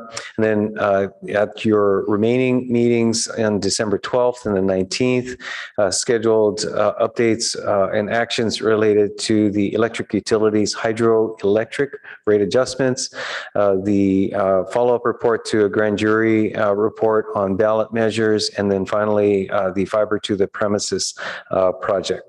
And I believe that's my last slide. So thank you, City Clerk, for the assistance. And Mr. Shikata, on the item that you mentioned on the Caltrain construction, I know that there was a lot of confusion because the report in the weekly seemed to indicate that the closures were more significant than they actually are. And I think right now there's confusion as to what's going to be closed and when. And it's more limited, is my understanding, than has been implied. Is there any chance that we could either get maps or any better clarity on those closures, because they could have a real impact on community travel? Let me try to describe it as simply as I can, as it's been described to me. Currently, if you take any one of the crossings, but let's take Churchill as an example. Churchill by Palo Alto Convention running east-west. So because the work that Caltrain is doing is on the actual gates that go up and down, that during a portion of the work on the north side of the street, there will be no pedestrians allowed. And so you can continue to cross on the south side of the street. The pedestrians will continue to be able to cross, and same for cyclists. Now that does present some traffic control challenges. So again, without getting into particulars, that the gates will be affected on the north side, which will require those crossings to happen on the south side, and then the additional work will happen on the south side, which will require the crossings to be on the north side. Which means that pedestrians will be able to cross at all those times. And if we can just make sure it's really clear that It's that limited crossing as opposed to a complete closure. Very well put. Thank you. Thank you. All right. So I want to ask colleagues before we go into our next item, which is the agenda item on the North Ventura area plan. Do we want to take a break at this time or continue to go forward? Good on a break or go forward? Okay. Okay. Silence is consent. All right. Then we will proceed with our continuation of a public hearing on the North Ventura Accordion Area Plan, the refined preferred alternative. We've already taken public comment, and so this item is now proceeding to the phase of the council discussion. The council did provide a number of questions, which the staff has provided responses to in the item number 8 staff report. And welcome, Director Late. Great. Thank you, Mayor and City Council. Jonathan Late, Director for Planning and Development Services. Sheldon Singh will run just a couple of slides to reorient you to where we left off. Yes, thank you very much. Next slide, please.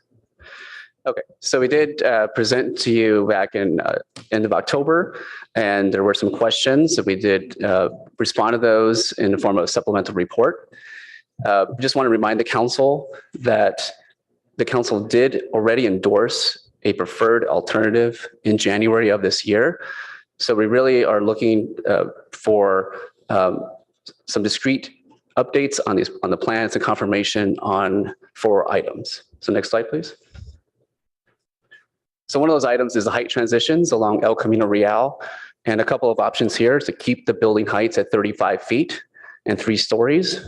You'd still have the daylight plane involved, or as we're suggesting and recommending, to allow building heights up to 45 feet and 4 stories. So again, using the daylight plane to control the height along that rear.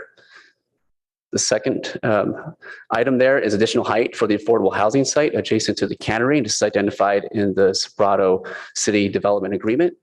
So the NVCAP does propose a height of 35 feet and 3 stories, or as we're suggesting, to increase that height to 7 stories, which would be somewhere between 75, 80 feet. So we think that this would provide some flexibility to a future affordable housing developer on that site, more than what a 3-story building would otherwise allow for. Next slide.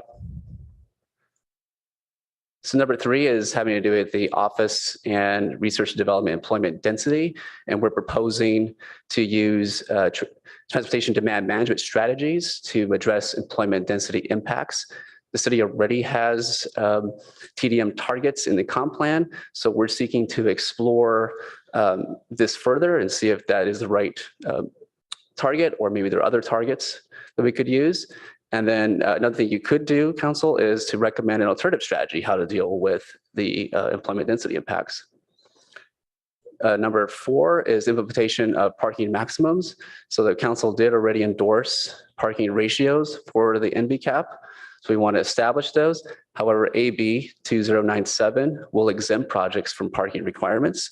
We want to establish a parking maximum based on the previously recommended parking ratios. Those minimums would transform into maximums. Next slide.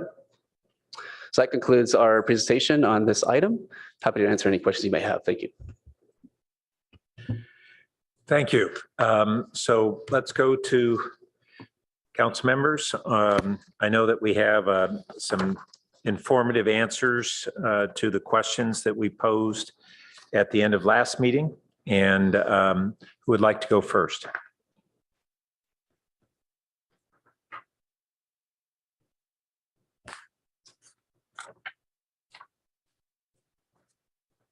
Well, I'll start things off since nobody's hitting a light. On your slide number 3, on the additional height for the affordable housing site. The council had indicated that they were willing to go up to, and I think, let me see you, which question number was that as well?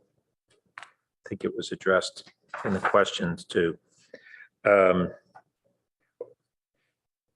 13, yeah. First, where in the staff response, it talked about a 5-story residential or 6-story residential mixed use, which had been the previously endorsed heights for 100% affordable housing.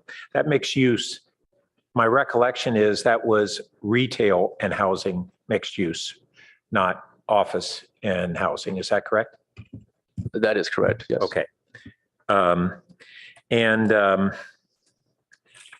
the slide where it poses the alternatives under 2 there as either 3 stories or 7 stories, I don't get it. Why are those the choices rather than 4, 5, or 6?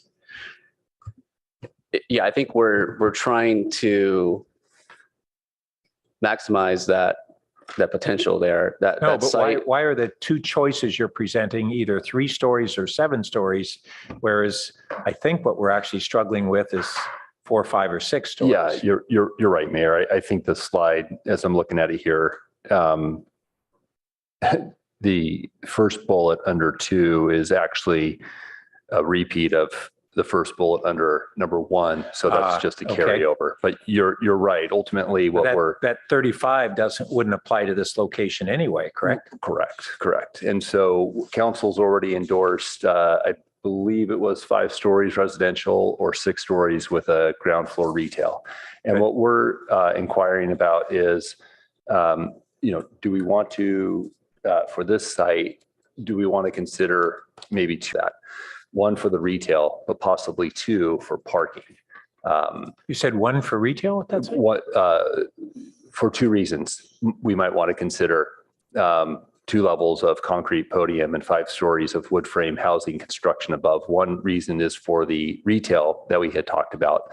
And the second reason to explore whether there might be some additional parking.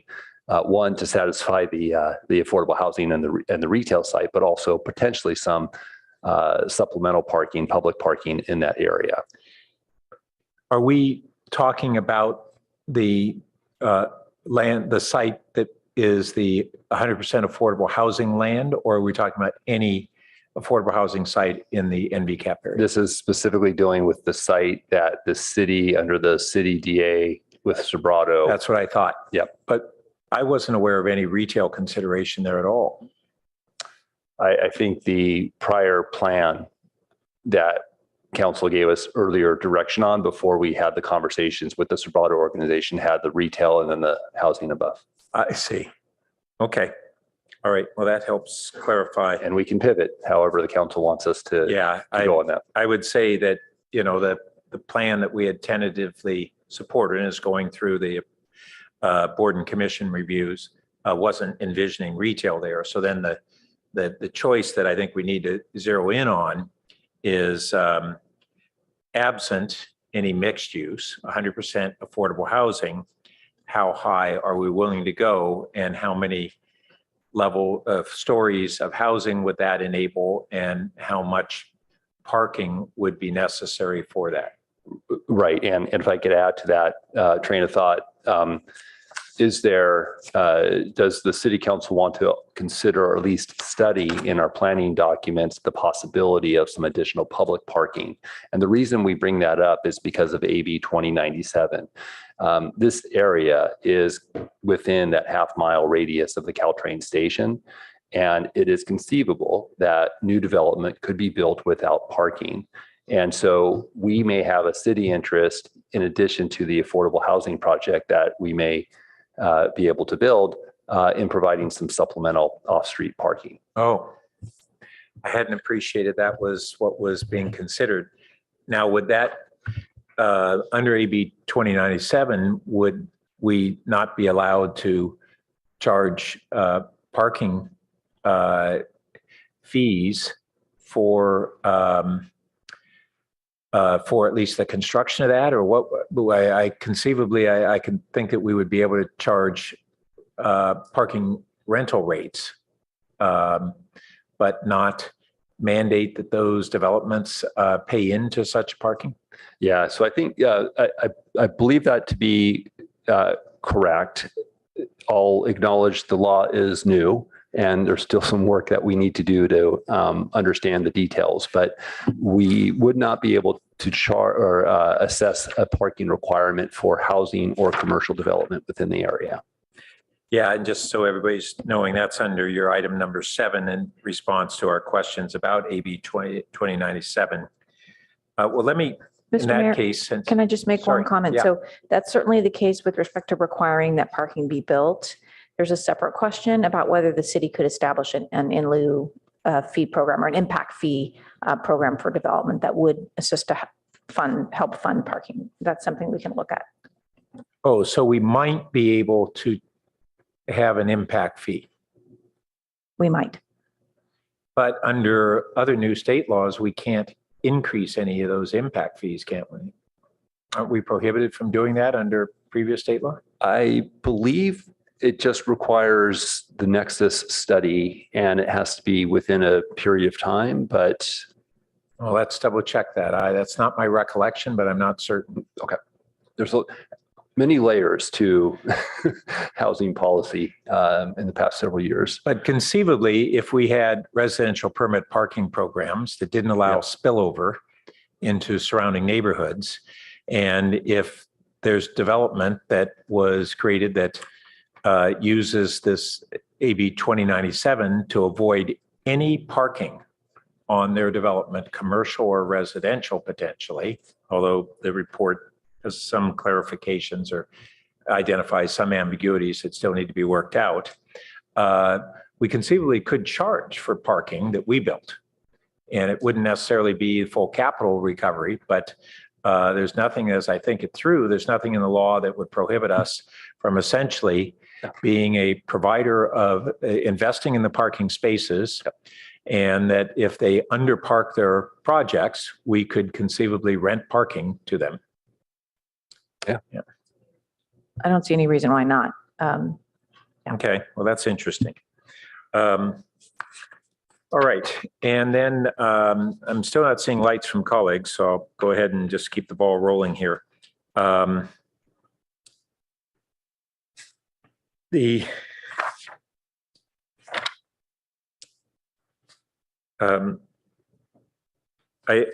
did see the reference to our question on increasing the housing density on, we'll call it the east side of Park Boulevard, between Park and the tracks, and that staff had stated that there weren't a whole lot of parcels there that are candidates for increased housing density, but I didn't see it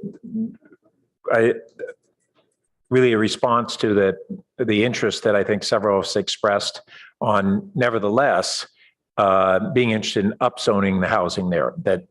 That's a good site for high density housing that would not have significant impact on adjacent neighborhoods, R1 neighborhoods.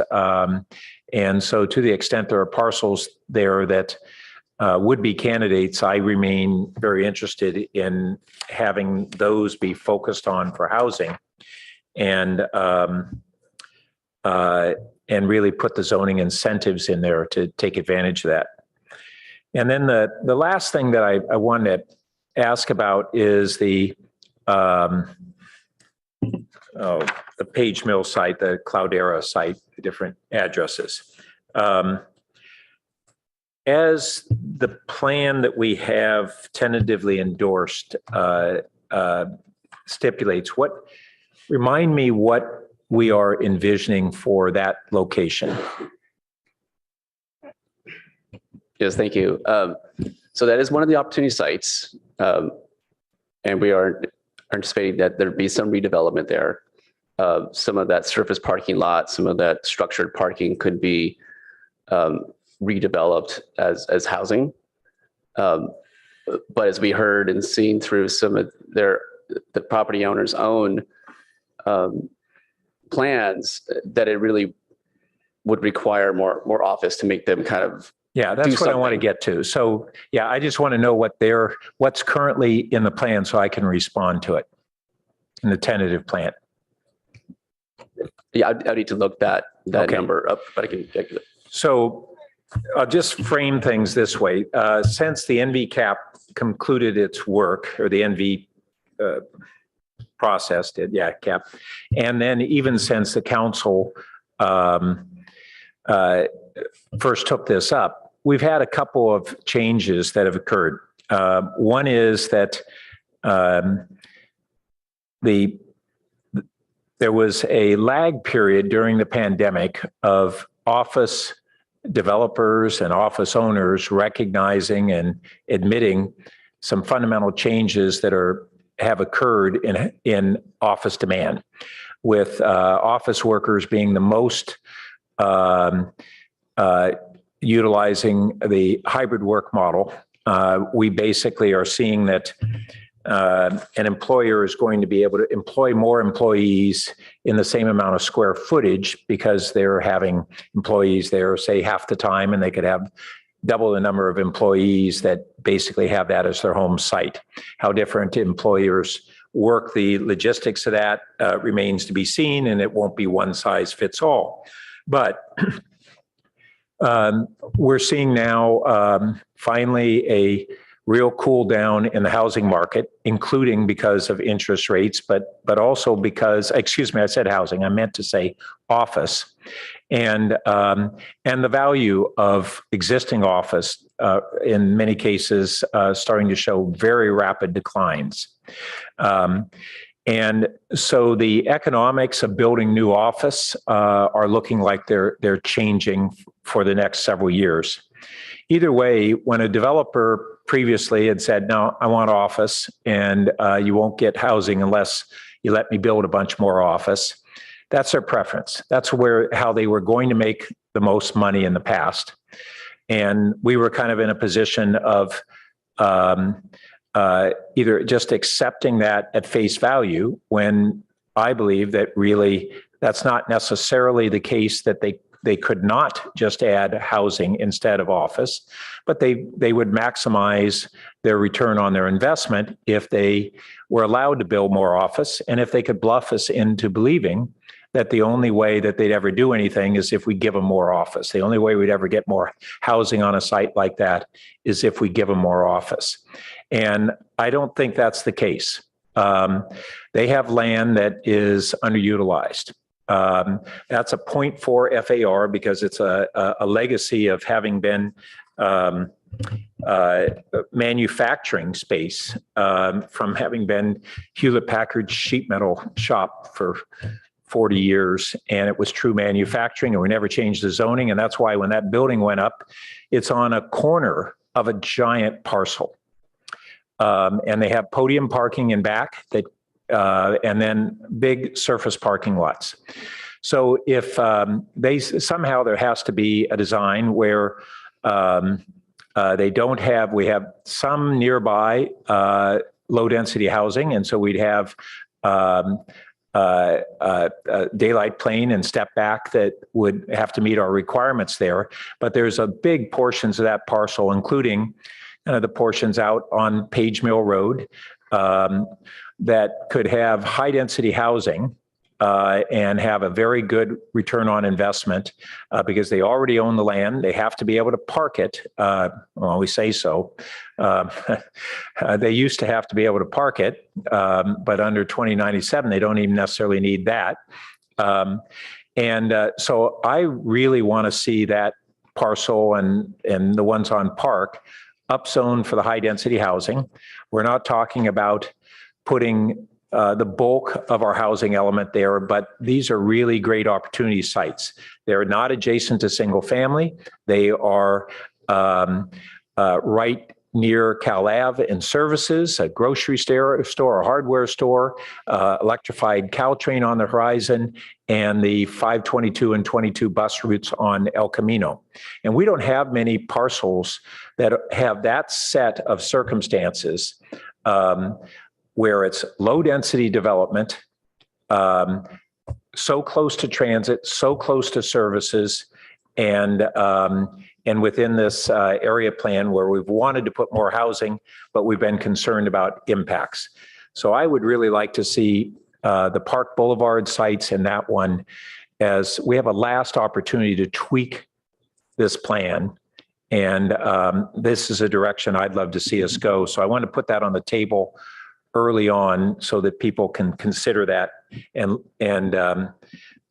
see if we want to really do any final adjustments to that effect. So Councilmember Stone. Thank you, Mr. Mayor.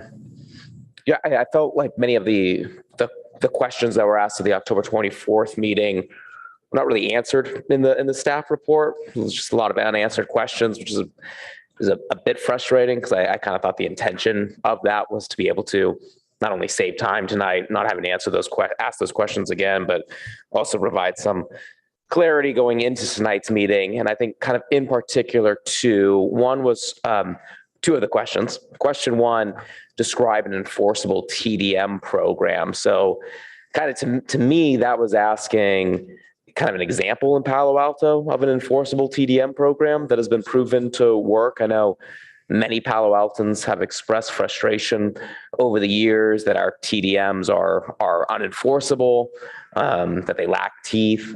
Can staff cite to a TDM program in Palo Alto that has been a success? How do we measure that success? And how can we replicate that here? Yeah, well, so thank you, and apologies, Councilmember, for maybe not nailing that particular question, and perhaps another one that you have in a moment. But I'll start by saying there are not a lot of great examples of robust TDM plans, and in part because that's a relatively new provision of our code within the last couple of years. And we have not seen a lot of big commercial development or projects that have required TDMs as a part of an entitlement process.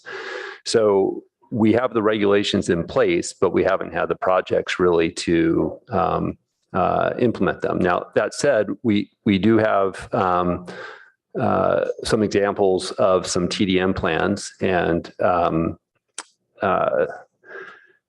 want to say, and I may be getting this wrong, I don't know if it's the AOL building or previously the Survey Monkey building at 101, or not 101, Lytton, yeah, which had a TDM plan, and 2 years after a TDM plan is implemented, that's when we go out, as you saw in the staff report, and do our first review. So even if something has recently been approved, there's still this lag period before where time goes by before we would go out and do an inspection. But on that particular instance, the plan, the project was found to be in compliance. There was a couple of issues that needed to be, cleared up, and those were addressed. So that's an example. But I'll also note that, and you know this well enough, with our code enforcement program being not fully staffed, we had 3 positions at one point to handle leaf blowers, and then the rest of the city, we currently have 2 positions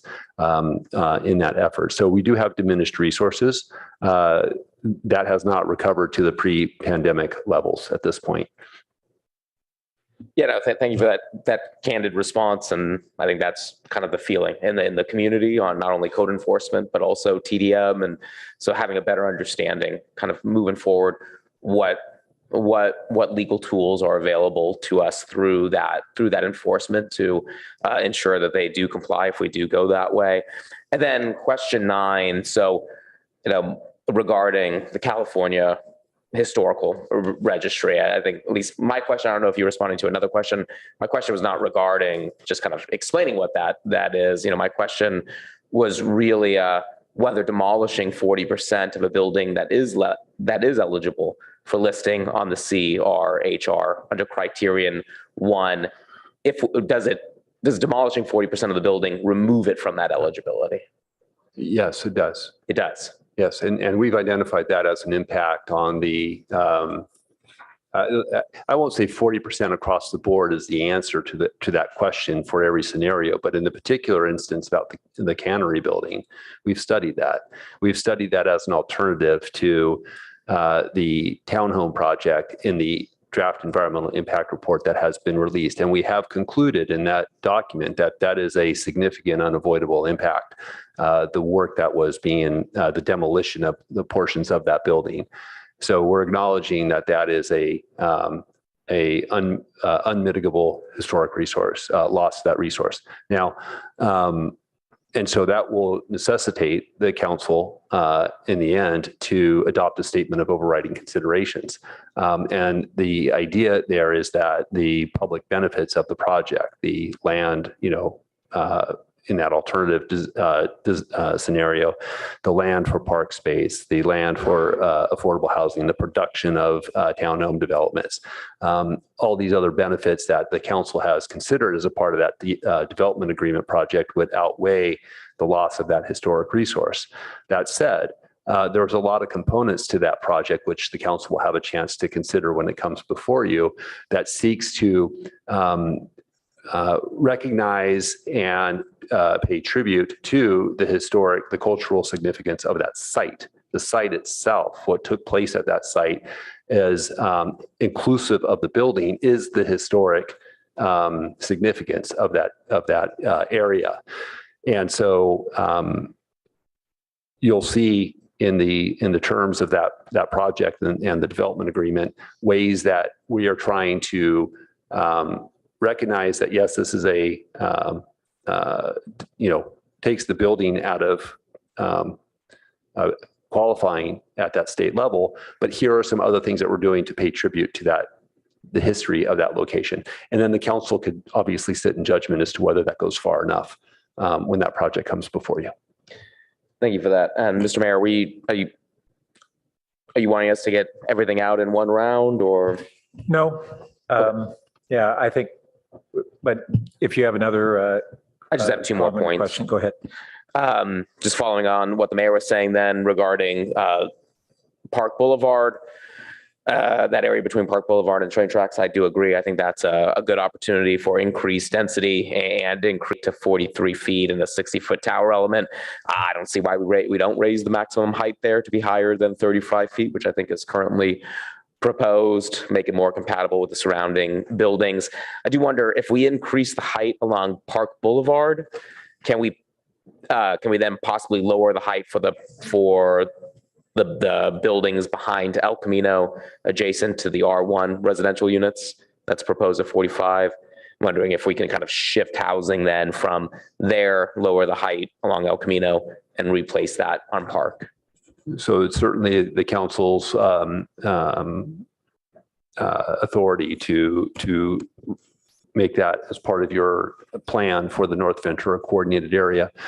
But I as we noted, understanding future conditions may change and creating greater incentives for height at some of those park properties may entice redevelopment. But we think that those properties near El Camino are probably more ripe for redevelopment. And so if you lower the height of those properties, that may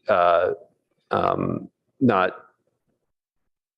result in more timely redevelopment of the area. Okay, thank you. And then my last point, my last point on the height of the affordable housing project, I'd support increased height. I don't know how favorable I would be of retail, ground floor retail there. If that makes it more likely that we can construct the building. Okay, but that means that's going to cut into affordable housing units that we can actually get on that site. I wouldn't be in favor of that. I am interested in the parking, one, to be able to offset some of the loss to commercial, but especially to ensure that there's adequate parking for the residents of that affordable housing. A lot of studies have been done to show that low-income earners rely on their vehicles more than higher income earners. There's a lot of reasons for that. One, they oftentimes don't work typical 9-to-5 jobs that are as compatible with public transportation. public transportation in that area besides the VTA. I mean, Caltrain is not a cheap form of transportation for many people, not being able to rely on Uber and Lyft as well as other high income earners. So I do think it would be important to make sure that that parking facility is adequately parked, and interested in this discussion about whether we can, seems like we can charge for parking for residents and other market rate parking there. So I'm open to that and interested to hear the conversation. Councilmember Du Bois. Yeah, quick question for you, Mayor. So when you're talking about the Park Boulevard sites, I just wasn't following exactly what you were suggesting. So there's a lot of new buildings there, including new housing. You're just saying the long-term zoning would be changed? I don't know if we have a map there of an aerial view, but based on what staff was describing, I was assuming it would be on the sites that have not been recently redeveloped. Okay. And then a question for staff, this idea of establishing a maximum parking level. What's the idea behind that? If a developer feels they need to build more parking, we would prevent them from doing so? Yeah, thank you. So I think that as we've outlined in the report, the goal is not to have oversupply of parking throughout the area. That kind of leads to additional car ownership or additional traffic concerns, greenhouse gas emissions, things like that. So I think having the parking maximum sort of supports some of the other goals and policies that we have established in the comp plan, as well as the SCAP, for instance. Yeah, I mean, I'm concerned, again, without the state law, I think we would have required parking. And again, if a developer felt for their project to be successful, they needed more parking. I'm not sure I'd want to set a max yet. It kind of gets to question 2 about, again, AB 2097. And, we have this process where residents can start an RPP, but maybe the city should be proactive to create, residential parking permits on the street. And under AB 2097, is that valid, so that any commercial building would have to park somewhere else other than on the streets?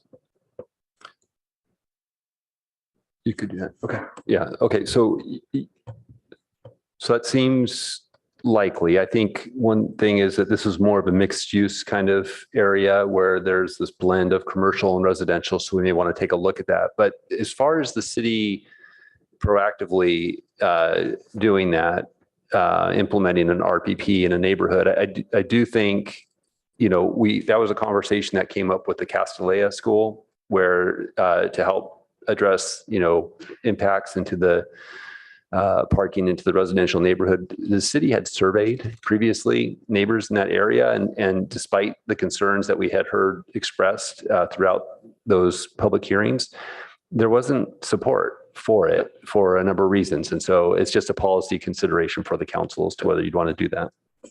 Again, I think that's where we oftentimes fail, is we don't react quickly enough, and then the streets will be completely parked up. So again, I think, as part of a plan here, we should think about, again, how we're going to use the street. The Sabrata project has a lot of private streets, and those townhomes will have garages. But again, if the affordable housing and other housing on Olive and elsewhere, I guess, we're part of an RPP. Again, we can't mandate a commercial building provide parking, but if they had nowhere else to park, I think they would have to provide parking on the property. In terms of the TDM question, there was a question about other creative solutions. I'd love to hear some. Again, I think the idea was with Global Playground, it's more of an incubator. Could we encourage more R&D space rather than, really jam-packed office? If we do go the TDM route, I think it needs to be really kind of ironclad TDM. I had a question, again, this is from the original report, I guess. It's packet page 174.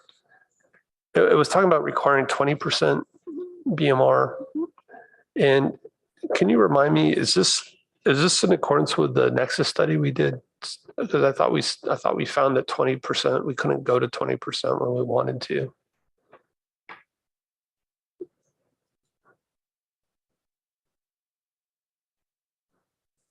So maybe there's two parts to this question. The 20% inclusionary study that you're referencing was, I want to say back in 2019, maybe 2020, early 2020. And it was the Palmer fix and how do we possibly increase the inclusionary requirements. And what we found was at the current development standards that were in place, there were some constraints in our ability to go up to 20%. I believe in this area, and Sheldon, correct me if I'm wrong, the idea is to allow for greater development potential that isn't there now, which would allow for that increased margin to provide for the affordable housing. Okay, I thought, yeah, I mean, it's been a couple of years, like you said, but I thought we were talking about even loosening zoning at that time to try to get to 20%. We did. We talked about reductions in parking. We talked about the retail preservation ordinance, all of these initiatives that are still sort of kind of working their way through. So I guess it's saying 20% for townhomes, but it'd be 15% for condos and rentals, I guess. Is that basically what our Nexus study said? Or you? So 15% for the inclusionary fee for apartments, and then for ownership, it would be for NVCAP, and Sheldon, correct me if I'm wrong, 20% inclusionary. Okay. Yeah. And that would be at the 120, 100% AMI. Yeah. So on the 100% affordable city-owned land, again, I think our experience has been that they can't assemble funding if there's a retail component. So yeah, I'm surprised we're talking about retail there. But even with that, I mean, I'd like us to, it's a 35 foot zone. I could see going to 50 feet. If it's 100% affordable, going to 55. The jump to 75 or 80 feet seemed like a lot. And again, I think we want to make this integrated into the neighborhood and not feel like it's segregated in any way. Similar question, I guess, a packet 175, it shows the base zoning for several buildings going to 55 feet. I'm wondering where that came from versus the 50-foot city limit.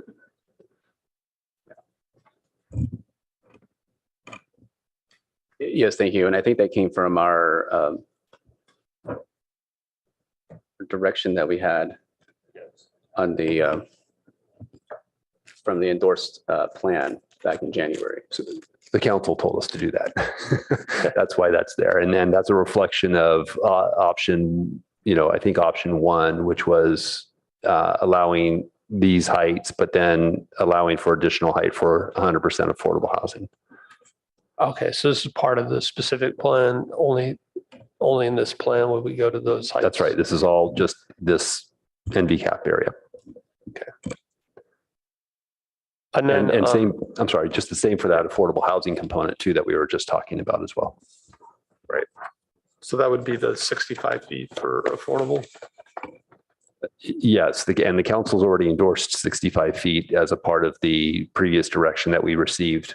It was either 60 or 65 feet, I believe. 65 feet with the one floor of retail and then the 5 stories above. Hearing though from a couple council members that retail may not be appropriate. And so then we would be looking at a 5-story building, roughly, I would say 55 feet. Okay. And then on packet page 177, and again, I've brought it up many times, so it won't be a surprise to you guys.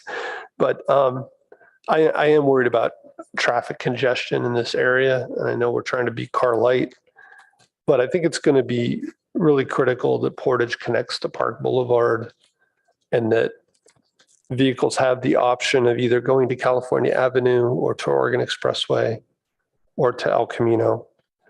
And again, this idea of this Woonorf, which would be more bike oriented than car oriented on Portage, And then the other streets would all be private Sobrato roads.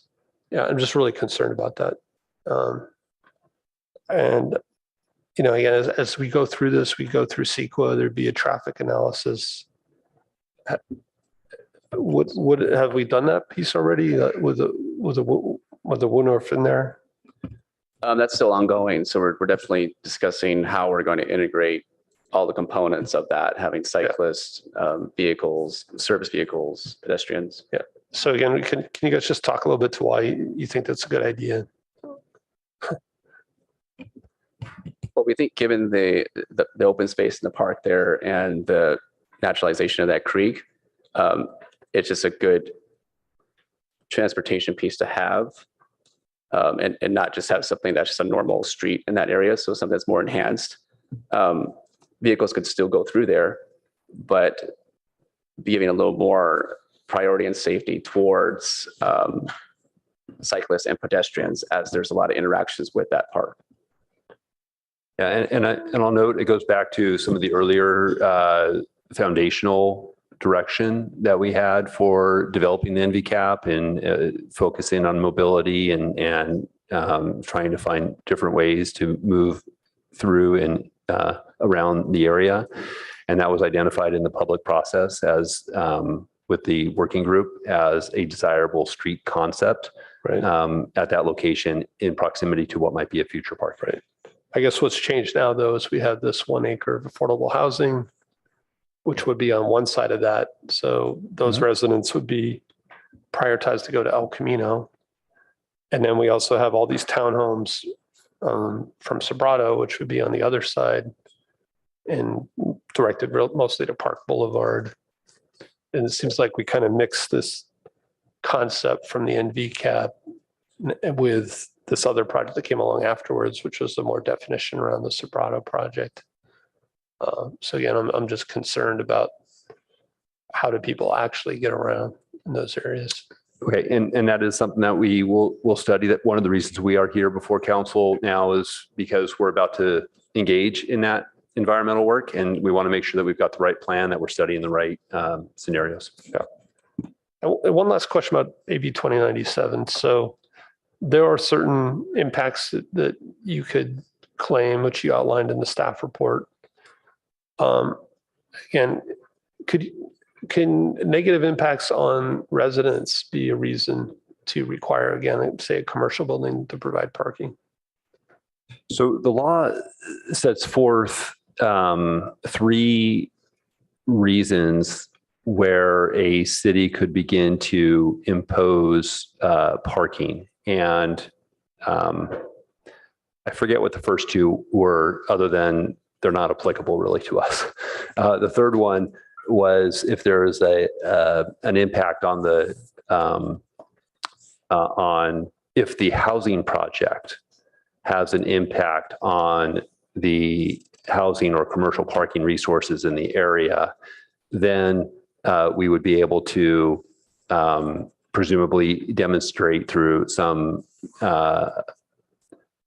legal term level of analysis that there's an impact, then we could do that. But the other sort of thing to consider in that is that the state law has an exception to that rule where it also exempts a number of housing projects at all from even being subject to that requirement. So it's a pretty high bar.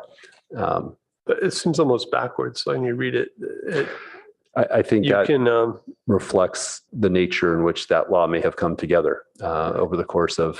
But is it true you could require, if there was an impact on existing residential, you could require residential projects to have parking, but not commercial projects? No. Right. So that exception, as Director Late stated, only applies to housing projects that are proposing to not provide parking. Right. So your question was, can we use that for commercial projects? And the answer is no. Yeah, that's just really seems backwards. Feedback to provide to our state legislative delegation. Yeah. And what about other potential CEQA impacts that could be used to fine for parking needs? No, parking is not a criterion that is used to determine environmental impact that was removed from the CEQA guidelines many years ago. Okay, thank you. And just to note that the exceptions to the exceptions are really significant. It would remove almost all housing projects from being able to use that adverse impact. Yeah, so again, what my concern is putting a lot of housing in here and making sure those residents are able to get around and park. And if we're gonna have TDMs on the commercial buildings, I don't want to cause, conflict between commercial users trying to park on the streets, maybe in violation of TDMs, but. Yeah, understood. And with respect to the Warner design, if the council has some direction, this would be a good time to get that, because at present we're looking to build that out conceptually, more from go beyond the conceptual sort of model to that. And so if you're looking for that to be more focused on vehicular access, through the study area, that's some direction that we would want to have tonight. Okay. Councilmember Felseth. Yeah, so first, let me do the easy ones, right? So I concur with the mayor and a couple of the council members on the space between Park Street and the train tracks. I think that's actually a very good place to build higher and denser. And I think to the staff's point is that some of those buildings are more recent and they may not turn over that quickly and so forth. Even if we do sort of allow 65, 75 feet in that location, I would say that this is kind of long-term stuff. I mean, the reality is we don't need to add a vast amount of housing in the NVCAP area in order to hit RENA Cycle 6 targets, okay? Because we've identified 6,000 units already, but doesn't require that. On the other hand, there's going to be a RENA Cycle 7 after that, and maybe a RENA Cycle 8 after that, and so forth. And so we're going to want to be able to do that kind of thing. And so if it takes until RENA Cycle 7 for the park space to turn over, I think it's still to our benefit to do that. So I would be supportive of loosening design restrictions in that stripe. I think that makes a lot of sense. I also concur about the Cloudera building. Let's see, the maximum parking. I don't think that makes sense, right? I think, no developer wants to put in more parking than they need to because it's expensive. And so I think that seems to me like kind of an artificial exercise. And, I think the impact of doing that is probably we're going to deter development, right? Right. If we say, you can't put in parking, well, it means the only people that are going to move in are people that don't have cars, and not that many people don't have cars actually. So I think that's not terribly realistic. The 1 acre that the city got, first of all, I suspect it's not a terribly attractive use for retail, right? I mean, it's sort of there at the corner of Ash and Portage, and there's not really anything else around there. And there's not really a space I wonder about the whole concept of retail in the NVCAP area anyway. There's just not that much space, and it's only, a third of a mile from Cal Ave where there's lots of retail and so forth. So I think the city should not try to force retail into that location. I think it would probably be better used as affordable housing. That said, I think it's also a really bad location for 7 stories. I mean, there's nothing anywhere near there that's anything remotely close to that height. So I think we should try to keep it lower than that. With Measure K passing, we may have some more money to help subsidize some of these things and so forth. So that will help and so forth. And then TDM, I think we shouldn't count on TDM for anything. I think our experience so far has been, more aspirational in most ways than realistically practical. So that would be my 2 bits on that. Vice Mayor Ku. So as Councilmember Stone was asking his questions about the historical aspects of the cannery, I could feel my tummy lose its hold, because my understanding the whole time was, even with the lob off of the 40% of the cannery, that it would still be eligible for the National Historic, I don't know what you call it, registry. And so now I'm hearing that with the 40% lob off, it does not anymore. And that was not what I understood. And so what you're saying is that it's okay that what we're saying, I mean, if my colleagues, and I know that a lot of the members of the community find this to be a site that is quite significant. And my understanding with historical sites is not just the building itself that is of significance, it's the property itself. So now I'm kind of wondering, all of the other things that are being built, the townhouses, the below market rate, the parking lot, the parking garage, how is that going to affect all of it? And so what I'm hearing now is that there was never intention of having this even potentially be listed on the National Historic Registry. And that bothers me a lot. So I'll just say that from the very beginning.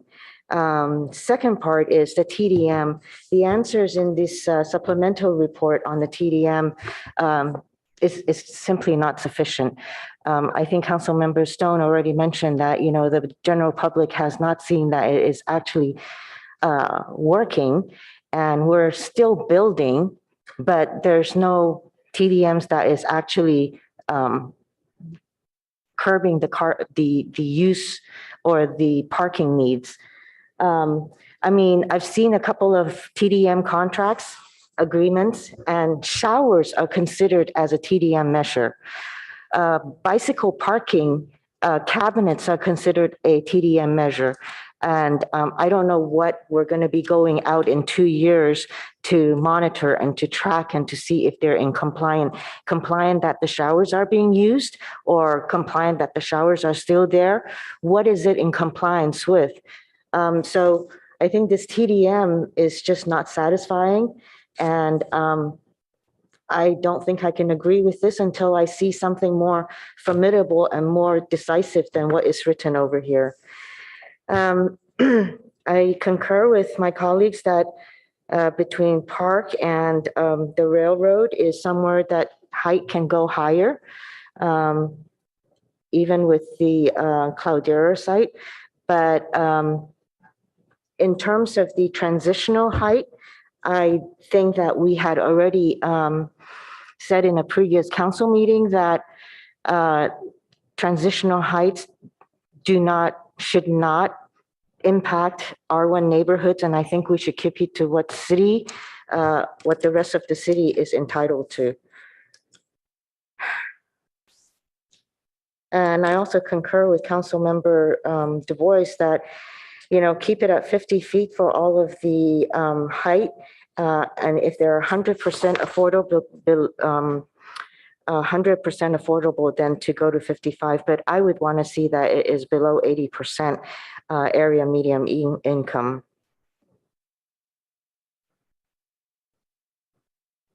I will go back and say that I'm incredibly perturbed with how the cannery is treated, given that it is a significant and importance of a Chinese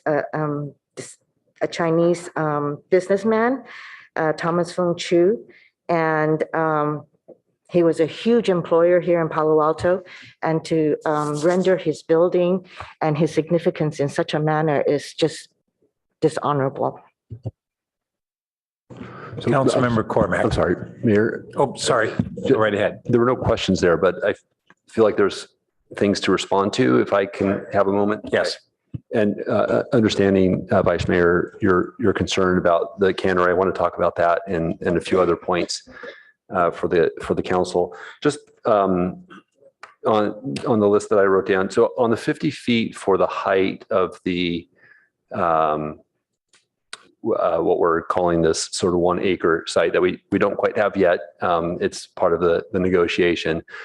The council did give us prior direction to go to 65 feet in that area. And so again, that was with a ground floor retail. So if the interest is to stay at 55 feet for a 5-story affordable housing project, that's great. That's just the feedback we need from the council. We were simply presenting, given our understanding of AB 2097, that there might be an interest in maybe some, we agree that retail is not a feasible use at that location, but we might have an interest in a 2-level at-grade and 1-level parking structure with a 5-story wood-framed affordable housing project on type. If there's no interest in that, then we don't have to pursue that. But again, we're at a moment where we're trying to do this analysis, develop the plans and do the environmental, where that's the direction that we need from council.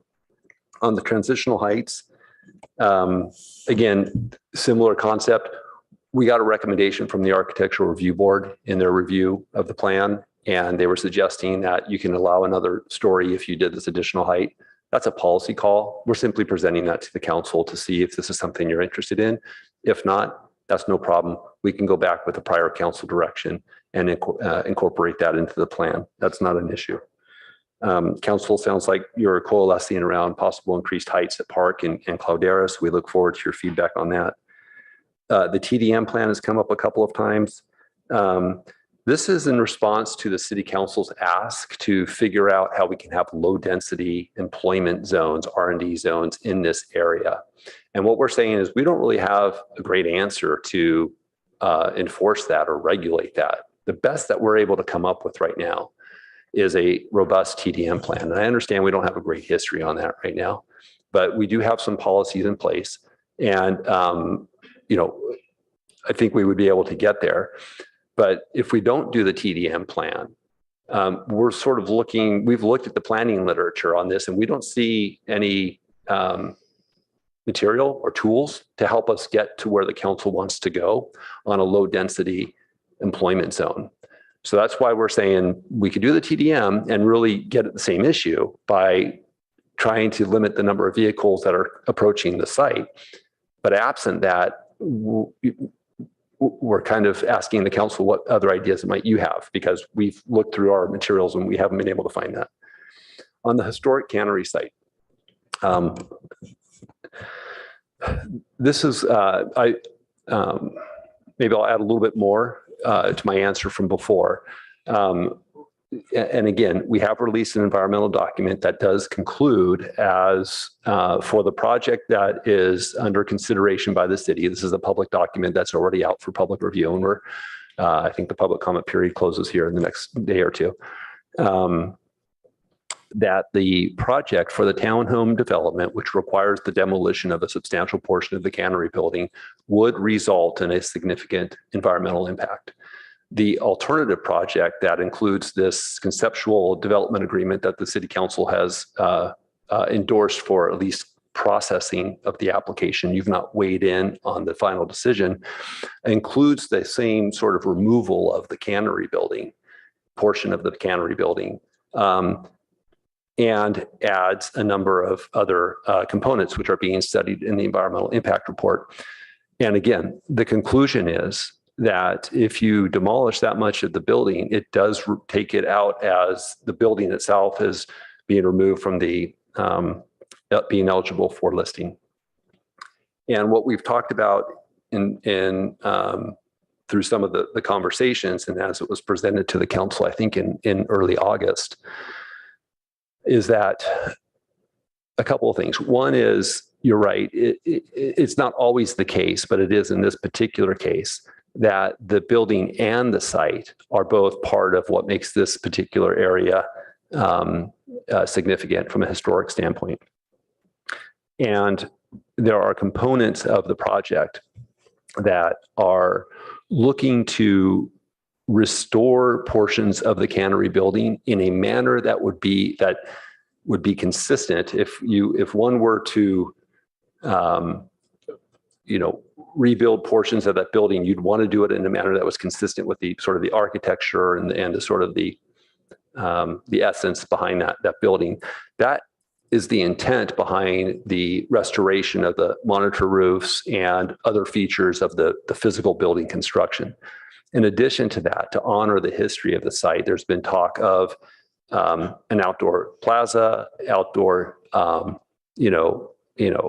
public art, and that shows that history and gives the public a chance to sort of celebrate what's taken place there, not only on the outside of the building as a site sort of perspective, but also on the interior of the building, the boat truss, access to the boat truss ceilings, and including some kind of a display, interactive or otherwise, so that people can have that kind of experience. So while it's not eligible for listing, there are a number of aspects of the project where the city is saying, hey, this is important to us, and these are the things that we think need to be incorporated into it. The council, at the end of the day, is going to decide whether or not that's a good deal for you, if this is a good deal for the city. And the answer may be yes or no, or go back and try to figure some things out. But anyways, I just wanted to offer some additional perspective on that. Thank you. Excuse me, Councilmember Cormack.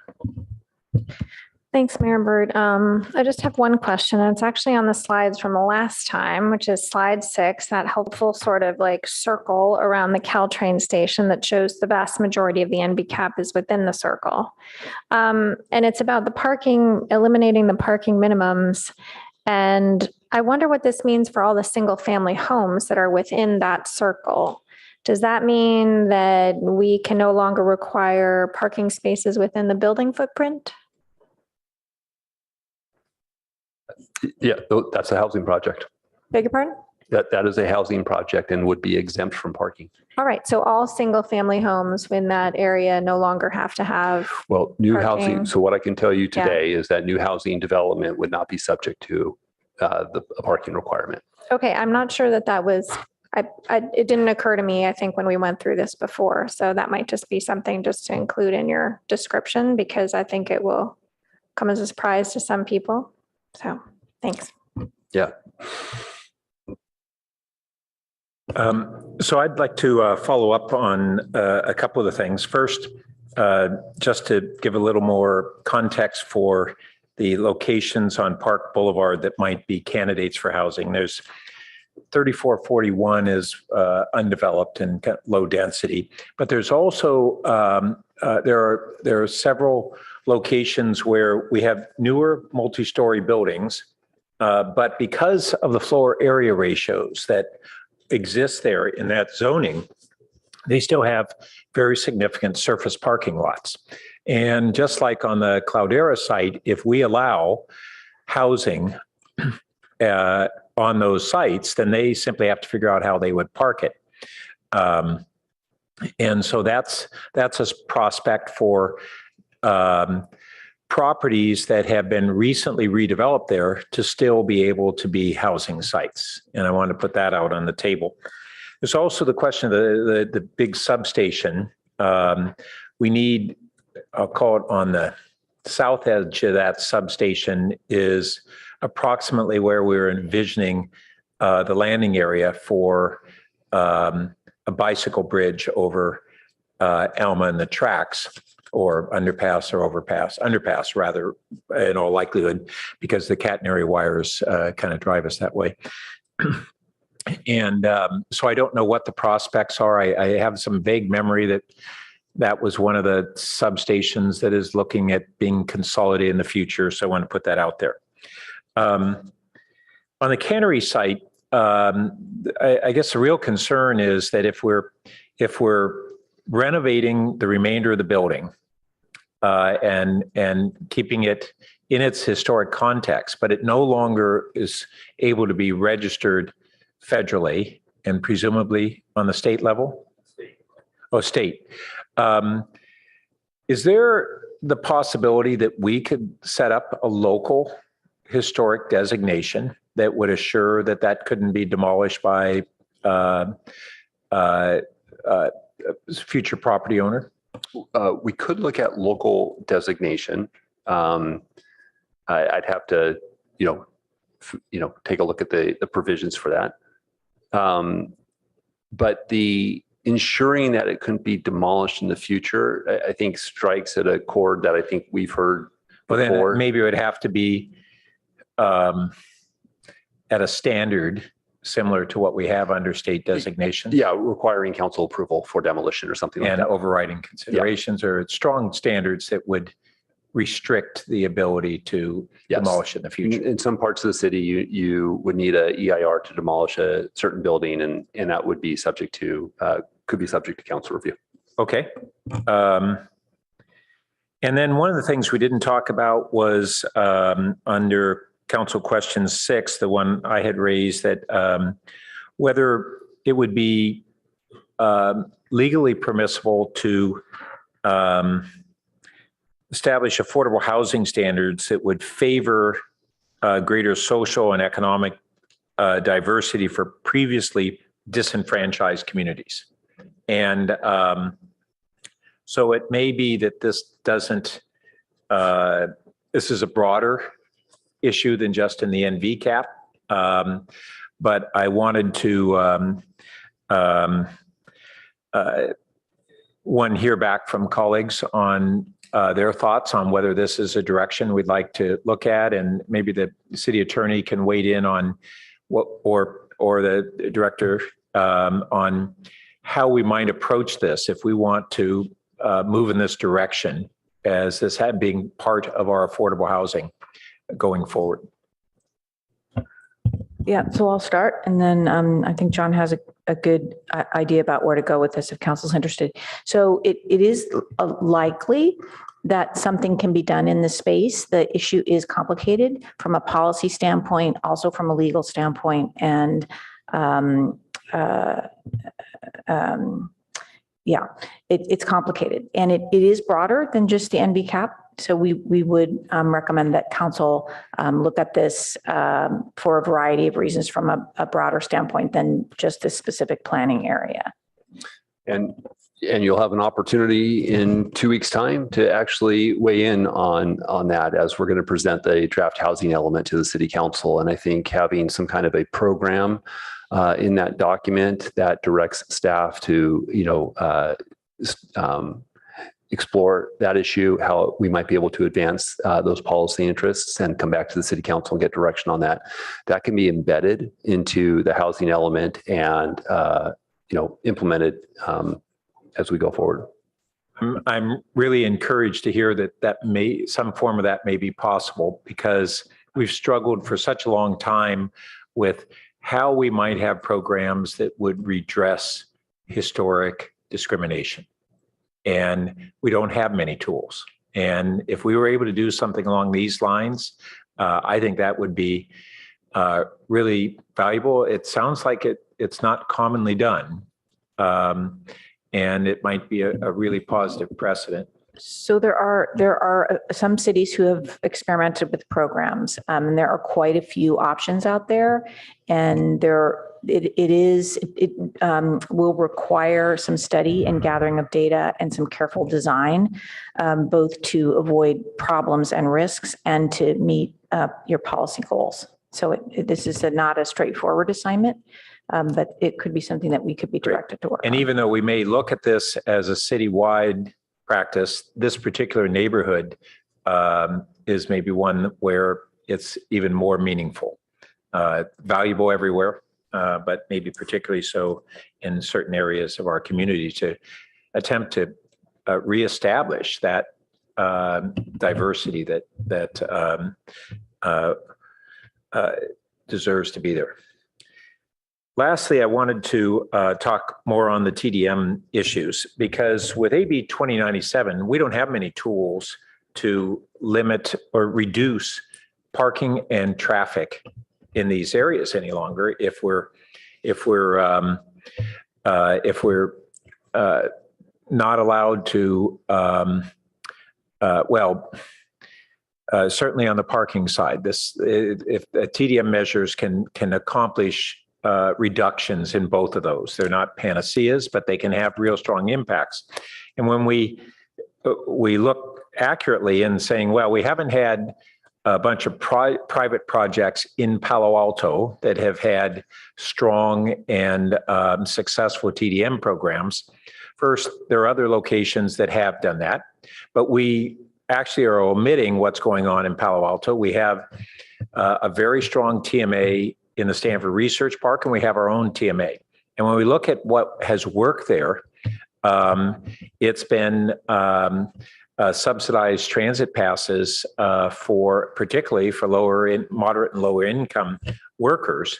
And it's one of the best kept secrets is that the VTA, what was called the Eco Pass, now the Smart Pass, for low income housing, it's approximately $7 a month for our region where we don't have, it's higher in downtown San Jose and higher where they have light rail. We only have buses. $7 a month. And for market rate housing, it's $8 a month. These are really incredibly cheap, free passes and the whole 522 and 22 bus route system is really frequent and strong. And I think that those programs, along with having the bike path that we're looking at through this neighborhood, and then there are other programs that go along with TDM measures this year. That it's kind of a palette of programs. And I'm much more positive about the opportunities because remember, they reduce parking, they reduce traffic, they reduce greenhouse gases. We just need to not look backward and say, well, we haven't done this well before, therefore it's not possible. That's just not true. We know that elsewhere it's been done. We know elements of it that we have done as more comprehensively, and we need to just put effective programs in place and not allow the past to define the future. I think it's one of the most valuable, important things that we can do in this whole, not just this development. We need to quickly implement some of these so that we can show the community how effective they are, and we can then have greater confidence that we can do them throughout the community. So I just want to encourage my colleagues to, in fact, maybe what we need to do when we come back in 2 weeks on the housing element, because this would be a context, even a part of the housing element context, can we provide some examples of elsewhere where effective TDM programs have been implemented so that people can see what's their composition and their success rates?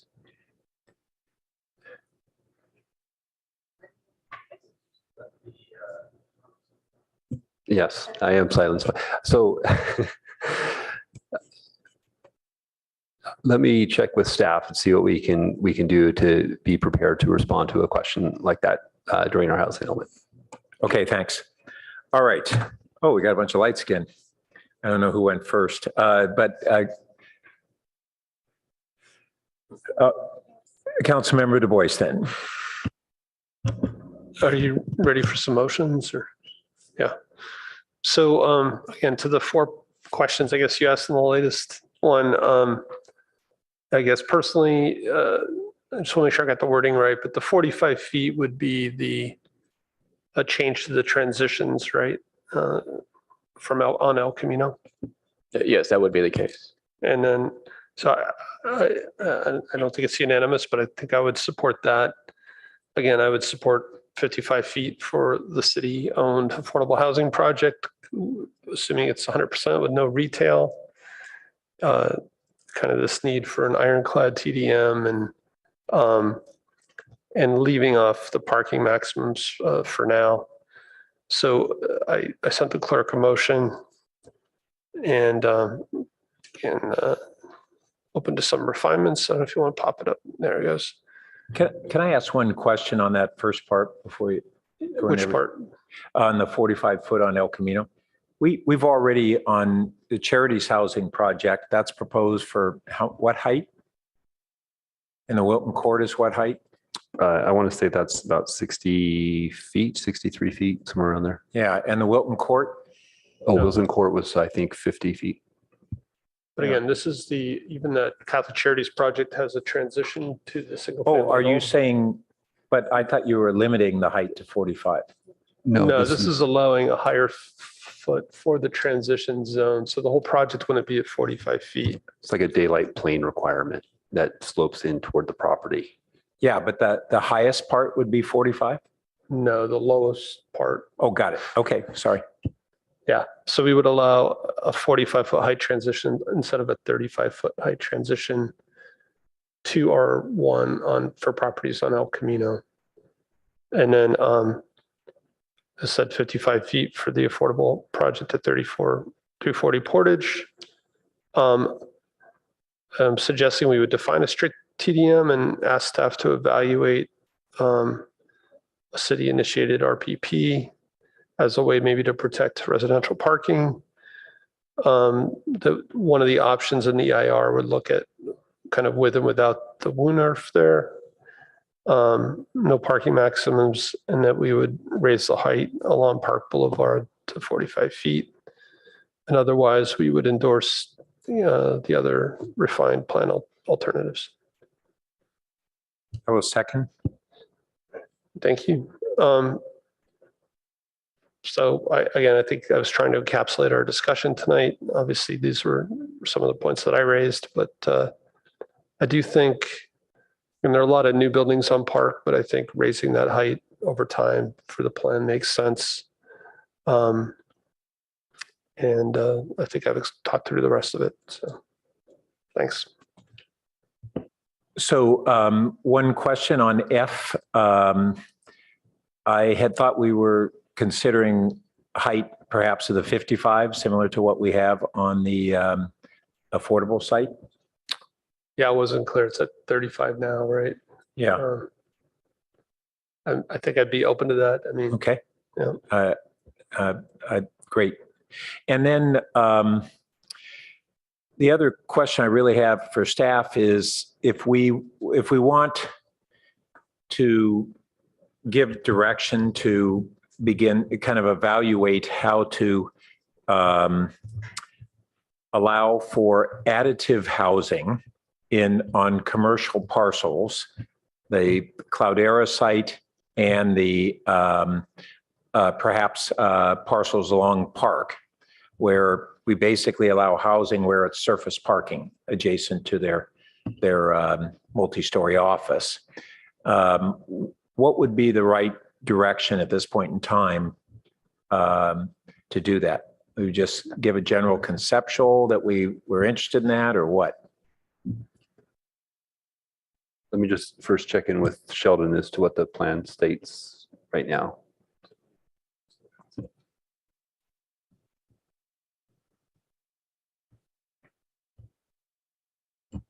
Yeah, so the heights for like Cloudera, that's already at 55 feet.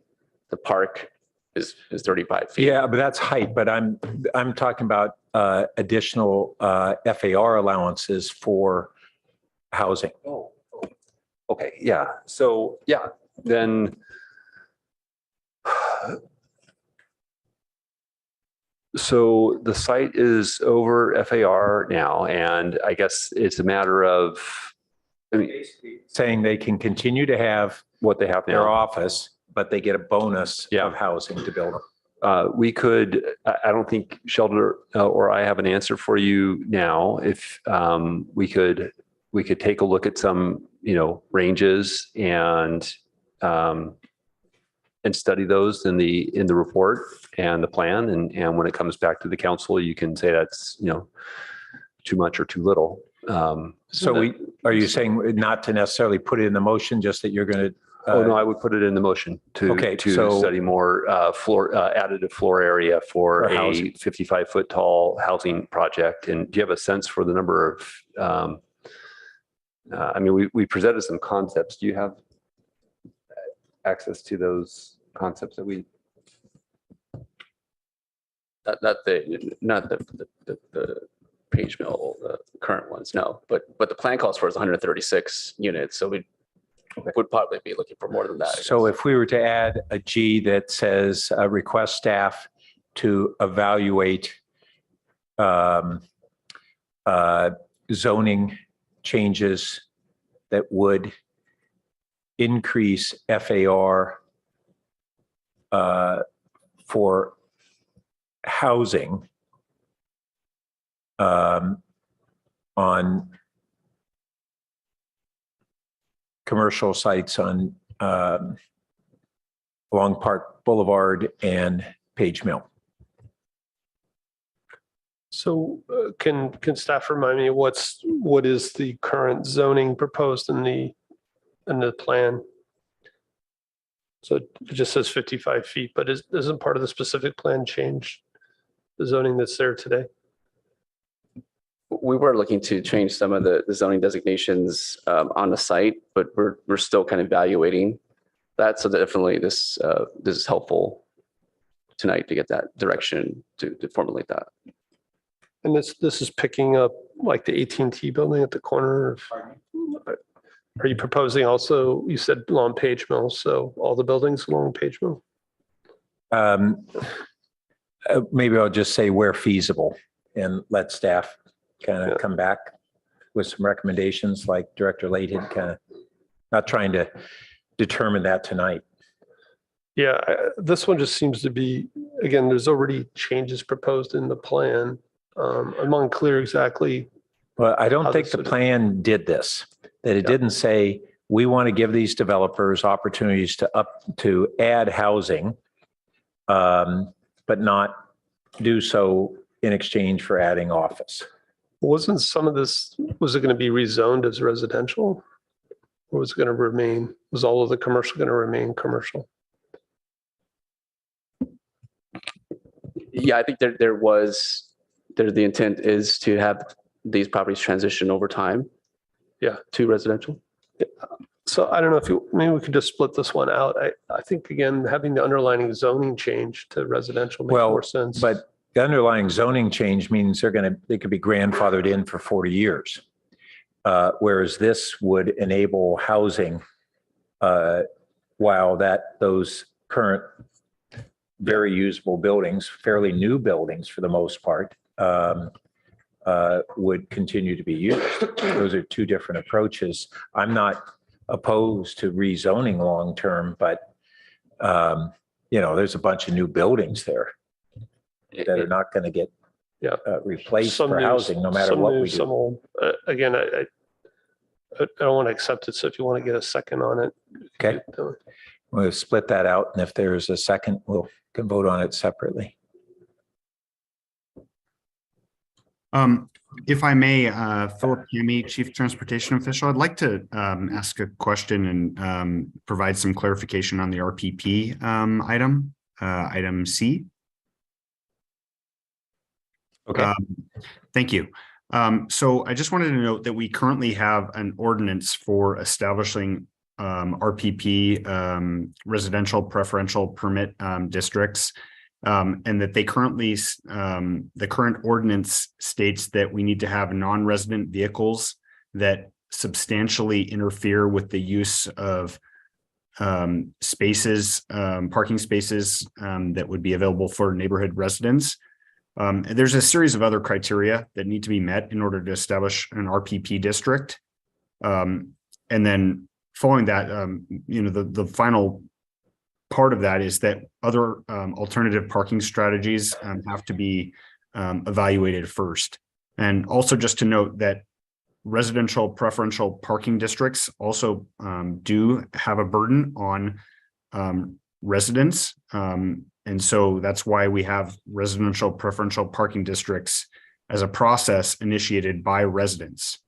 And so that's typically why the process is not something that happens ahead of parking impacts being experienced. Yeah. So first of all, happy Movember, Philip. Thank you. Yeah, that's why I kind of was trying to word it carefully to evaluate it. There is an option for the city to initiate an RPP, and I wouldn't be to do it necessarily ahead, but to be prepared to do it quickly if it was needed. What tends to happen is we wait too long. And I would add that AB 2097 has changed the game. because we now have development that can be constructed with no on-site parking. And the need to have RPPs as protections is likely to increase as a result. Okay, so. Thanks for the clarification. Sorry, that's what I needed. Okay, thanks. So I just want to say is on my G, this is one of the few opportunities we could have to really get additional housing in this NVCAP area sooner rather than later, without imposing on low density housing in either adjoining neighborhoods or within here. And it would be a zoning incentive to create more housing. And that housing would have our BMR components. So seeking a second if anybody's game. I'll second. Thank you.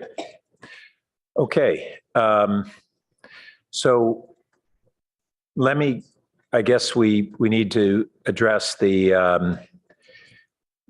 amendment first. So I'm going to clear the lights and anybody who wants to speak on just G. Councilmember Cormack. Could staff please address how G differs from the alternatives that council's already rejected? Yeah, I think we haven't heard that we're changing from the alternative, the preferred alternative, the number of housing units overall. Didn't the rejected alternatives include more housing on these sites? Overall, there was more housing. But what at least we understand from this motion is that we're looking for increased housing on these commercial sites, but the overall preferred alternative hasn't changed. We haven't heard that direction this evening. So I'm hearing two things. One is yes, it is. We had previously contemplated various alternatives of housing at the Cloudera site in particular. I don't believe we ever considered housing at the park sites because we didn't think they were going to be redeveloped in the planning horizon. And do you still believe that they're not going to be redeveloped in the planning horizon? Well, I think that the type of additive FAR makes it feasible, and depending on how AB 2097 plays out, a housing development presumably would, could be built, well, we'd want to look at this, but the spaces that are available on these sites are parking lots or parking spaces. So you would be redeveloping on these surface lots on these sites. Oh, I see. It's So not that okay. The building's All right, not, because the commercial building's not going to come down. I see, right. It's going to be a new housing development and presumably, without parking. So it's more feasible today than. No, I would say without mandated parking. Without I don't mandated expect parking. that AB 2097 means that there's going to be a whole bunch of developments that lack any parking. It's then going to be up to the developer to decide how much parking they need to accommodate their residents, as opposed to the city setting standards. I really don't think we're going to have many of those, especially when we have like RPP programs that don't allow the overflow to be externalizing the problem. Sure, if there's an RPP, I think that adds in place is that fewer parking spaces arguably are needed because of the proximity to, Caltrain station in this instance. Okay. But the question that Yes, Sheldon please. was answering is that the question to the council is the NVCAP right now anticipates 528 new housing units in this NVCAP area. And what we're hearing is that we're not changing that number of 528 units, but we're just creating more opportunities for housing to be built. Or are we saying that we want to increase the projected amount of housing in the NVCAP area by expanding to the Cloudera and the Park Boulevard sites? That will have an effect on our environmental analysis and gives, if I can share Vice Mayor's indigestion about the historic issue, I share that about extending the timeline because, we have a deadline of 2023 to get this done. Okay, so I guess that's a question for the maker and the seconder. Do you envision G as additive or simply moving the pieces around on the chessboard? I envision it as potentially additive. Well, if you envision it as an additive, then I'm willing to second it, but it does make me feel, and we'll get to this on the main motion, that we're a little bit all over the map here and not really sticking to the, original alternative. Well, the original alternatives kind of were binary choices. No, there were Pick three. A, B, or C. And this is something that's in between. It's looking at adding housing without adding jobs. And I think it's something that we really should have considered at that time. And my hope is that this would be additive. Okay, well, some of us did try to consider that then. And if it's additive, I'm going to be supporting G. But it will be important for staff when they're doing this evaluation to let us know if this changes the time frame, right? I mean, that's what I'm hearing from Director Late. Time frame and money. Cost, yeah. I was waiting for that part. Yep. Time and money. Well, what if we we're not going to have this housing in the next couple of years exceeding the 500 and something units? What if we had the EIR that covered what we presently have identified, and then we come back and if we are going to exceed it, that we update the EIR? Yeah, that's feasible. So under that model, we're expanding additional housing opportunities, but we're still assessing it at the 528 housing units. Yeah. Okay, thanks. Councilmember Phil Seth. That was actually going to be my question too. So if it can stay on schedule using the mechanism that you just described, then that's good. Okay, I don't see any more lights on G. Let's go ahead and take a vote. Mayor Burt, Yes. Councilmember Du Bois, No, no. Vice Mayor Ku, No. Councilmember Stone, Yes. Councilmember Filsa, Yes. Councilmember Cormac, Yes. Councilmember Tanaka. Yes. Motion carries 5-2.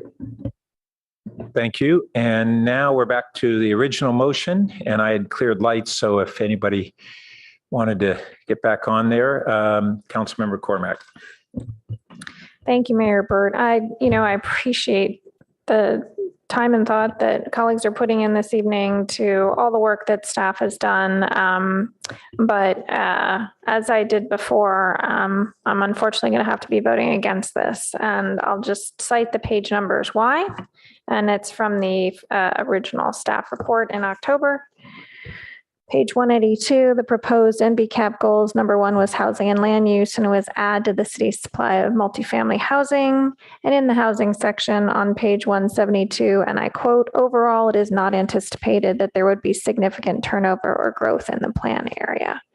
So while I do appreciate the changes that are being made, fundamentally, I won't say that, I could have some strong words about, whether or not I think this plan is worth doing, but I recognize that we're awfully far down the process, but I don't think it's going to achieve the goals, and therefore I'll be voting against this. Councilmember Stone. Thank you, Mr. Mayor. A couple of things. So for B, staff reminded us, I thought, and Director Late, I think you talked about this already. Prior direction was that site would go up to 65 feet. With the contemplation of a retail component. Okay, what about though, then does 55 feet allow for that, for the parking that we discussed? No, I think 55 feet would be, parking would have to be accommodated either at grade somewhere or below grade. So I wonder if the maker or I mean, again, we're talking hypothetical here. It's an acre site. So it depends on how an ultimate building is proposed. Okay, so I wonder if the maker and seconder would be open to 65 feet to accommodate possible parking. Yeah, I mean, for me, the reason I ended up at 55, again, this is going to already tower over the neighborhood and the park. And so 5 stories, 100% affordable housing, 1 acre. It feels like a good sized project. And then there's going to be the Catholic Charities project nearby. So I just felt like 65 was pushing it. Okay, I'll offer it as an unfriendly amendment. Second. I'll just, I mean, I've already talked about it before. I think this is an opportunity for the city to be able to make up for some underparking that we'll likely see, to be able to help nearby residents as well as retail shoppers. And I think there's a much needed need for sufficient parking for low income residents that are going to be there. I think this is a really unique opportunity to be able to have 100% affordable housing that the city is going to be managing. I think it's a missed opportunity to not go for that. Mayor Burt, may I speak to my second? Yep. Thank you. Thank you so much, Councilmember Stone, for making this motion. We all know how expensive parking is, and if we force parking to be underground, we're just adding cost to this affordable housing, which, as we know, means subsidized housing. So anything we can do to make it less expensive will make it more likely to get built sooner and more affordable to the people that we look forward to welcoming to our community. Said this so many times, it really is all about parking. And so I think the more flexibility we can offer the future developer at this site, the better. Don't think the difference between 55 and 65 equates to, a tower. I think it just enables more people to live here and more people who work here to live here. So I appreciate the motion. So I had to clear the lights. So I think people have seen that. We're only now talking on the motion, or the amendment there. Councilmember Coop, or Vice Mayor Coop.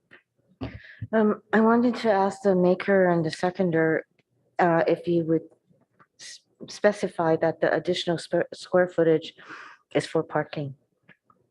Yes, it'd be for parking, not for retail. Thank you. Or any other commercial use. And for the residential use? Sorry? For the residential use? For residential use, correct. Thank you. I will accept that. Councilmember Tanaka. I have a question for the maker and seconder, which is any thoughts about trying to have something different than 100% affordable? Because 100% affordable means nobody's going to build it. So it just seems a little bit off there. Your question was anything that lower the 100% affordable? Yeah. No. Okay. Councilmember Du Bois.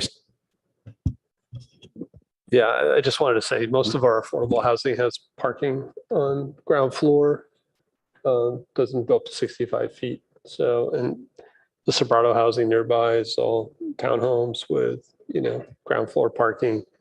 But if you look at most of our affordable parking inventory, it's parked and it's at the ground floor. So I think it's a question of, again, height and impacts on the park that's going to be there. And there would be a trade-off, I guess, of fewer units if you went to 55 versus 65. Councilmember Phil Seth. Yeah, I'm gonna note on the suggestion that we use it for less than 100% affordable. This is on city land, so I don't think we should put in office buildings on city land. My mental model looking at this is a double-sized Wilton Court on this location, and I don't think we need to go to 65 feet to achieve that. The argument from 55 to 65 is no different from the argument to 65 to 75, 75 to 85, and so forth. And the question is, at what point is it? I mean, it's pretty tall at that location. If we're on the other side of Park Street, it would be a completely different story. So the question is, in this location, does the extra height justify the trade-off? And I think the answer is no.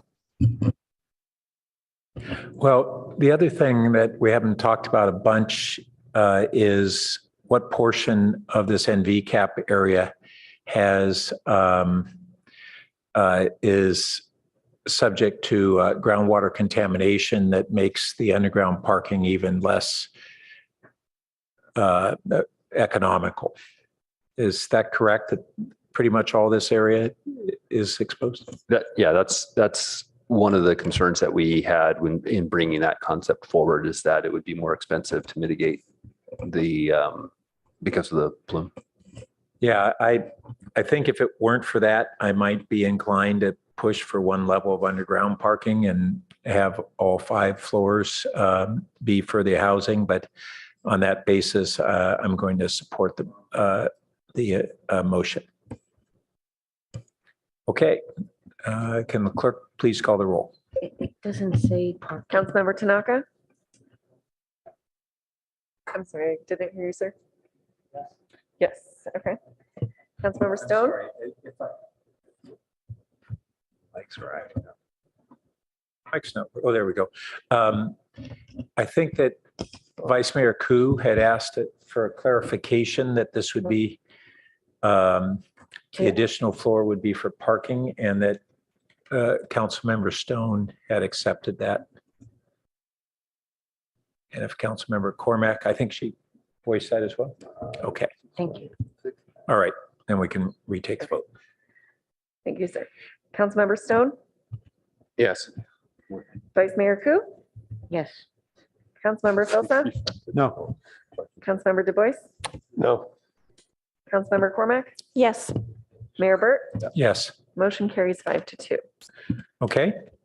And maybe just to stipulate for the record, in case there's any ambiguity going forward, it's a 5-story residential building above a 1-story garage to accommodate that use for a total of 65 feet, as opposed to a 65-foot tall parking. Okay, now we're back to main motion. Councilmember Filseth. Yeah, a question on F, raising the height limit on Park Boulevard. Are we going to specify that strictly for residential as opposed to somebody putting up another office building there?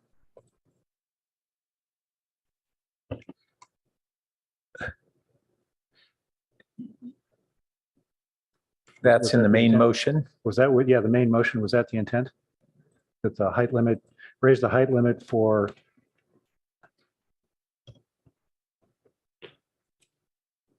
Councilmember Du Bois?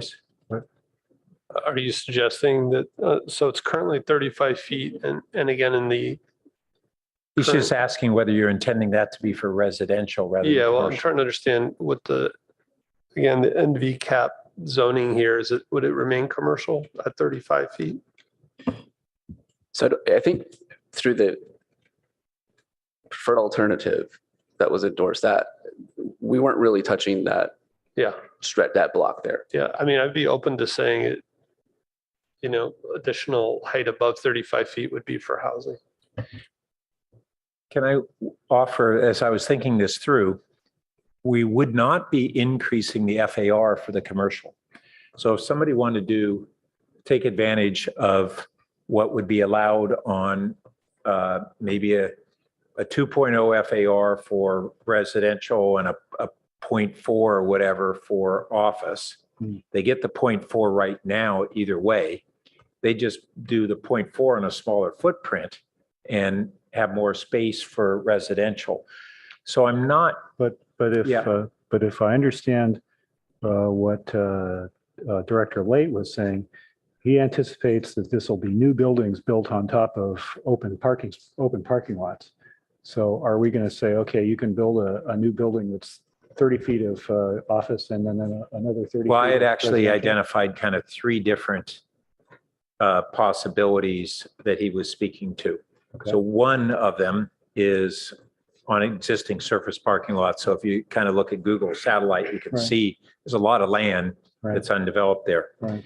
But for instance, 3241 Park Yeah. is one of the remaining, I think it's single-story old R&D or whatever it was. Right. And so that's a scenario where somebody might come in, use that parcel, do a mixed use that under our new proposal, hopefully Right. would be 75% or more housing. Right. and 25% office. The question is, would we want to not limit the height of that? Or would we want to limit the height of the office to 35 and the rest could be the 55 for the residential? Or would we want to allow them, oh, if you want to go straight up on a smaller footprint on the office, So would we you don't care. propose? So, You still only get the same FAR. right. So Mayor, are you proposing we clarify F to say that the commercial FAR does not increase? Yeah, that would help clarify it. I mean, there's nothing in there that would increase it, but if that makes it. So again, we've talked about this plan for so long. I just wanted to make sure that it wasn't Sure. converting If to that- 100% residential.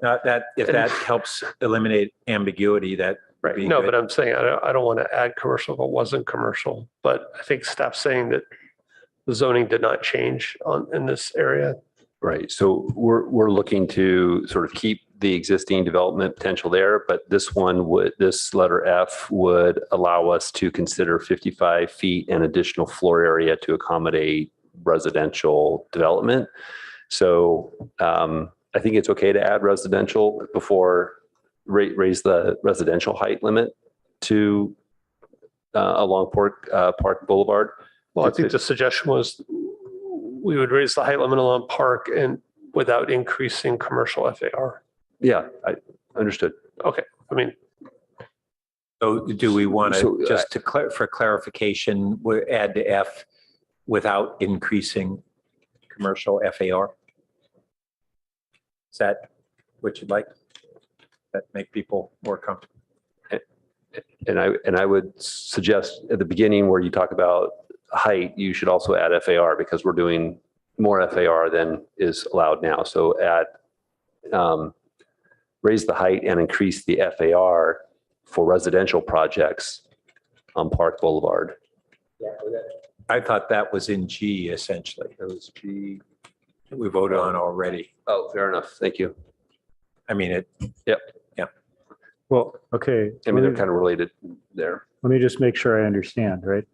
If we do this as written, does it say, aha, I own a building and it's got a big parking lot.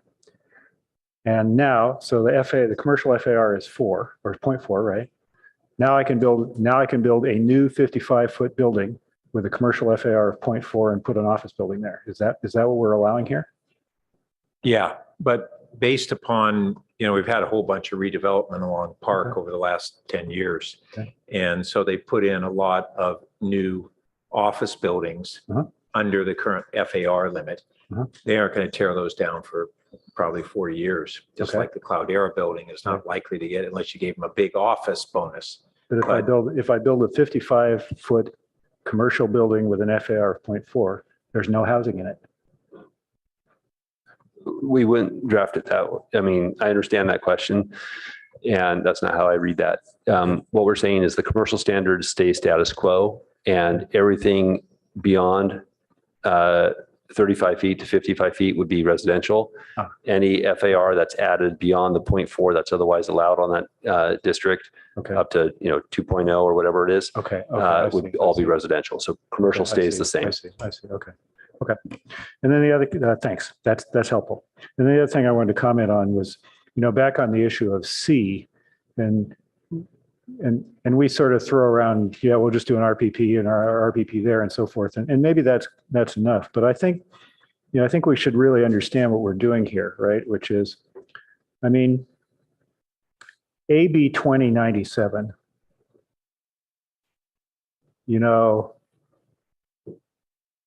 whether it's responding to developers who don't want to be subject to, whether it's just deregulating parking or deregulating, land use and parking because developers don't let's limit parking to reduce car use, right? What we're really doing with AB 2097 is doubling down on the Don Shoup thing. We're saying, you don't have to build parking, right? And so if you go back to Don Shoup, the only way that works, is if you limit street parking. You make it impossible for people to park on the streets. Otherwise, they go park on the streets, right? So we're saying RPP districts here, but I think it should be really clear that what we need to do if we're going to make this actually work, the way we're being told to make it work, okay, is we got to basically limit or even ban street parking in this neighborhood, right? And we got to stop spillover parking into the Ventura neighborhood next door. So maybe the motion as written is good enough, but I think that's what staff needs to figure out how to do, right? And Philip was sort of alluding to this too. We got to come back with something that says, you're not going to be able to park on the street, okay? And then developers can decide how much parking they want to put for their tenants in. But it has to be really, really clear that that's not going to be an option for people. I think, this is a location that will be easier to do that than some, because there really isn't, other than the Ventura neighborhood across the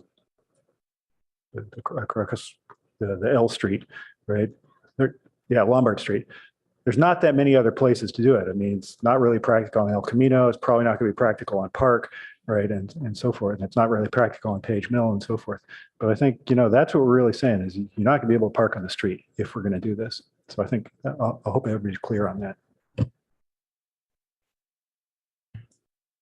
Vice Mayor Coop. Wanted to ask the maker and the seconder if they also consider adding an H to include that staff will review and return with suggestion or recommendation about city having the site 340 Portage as a city historical site.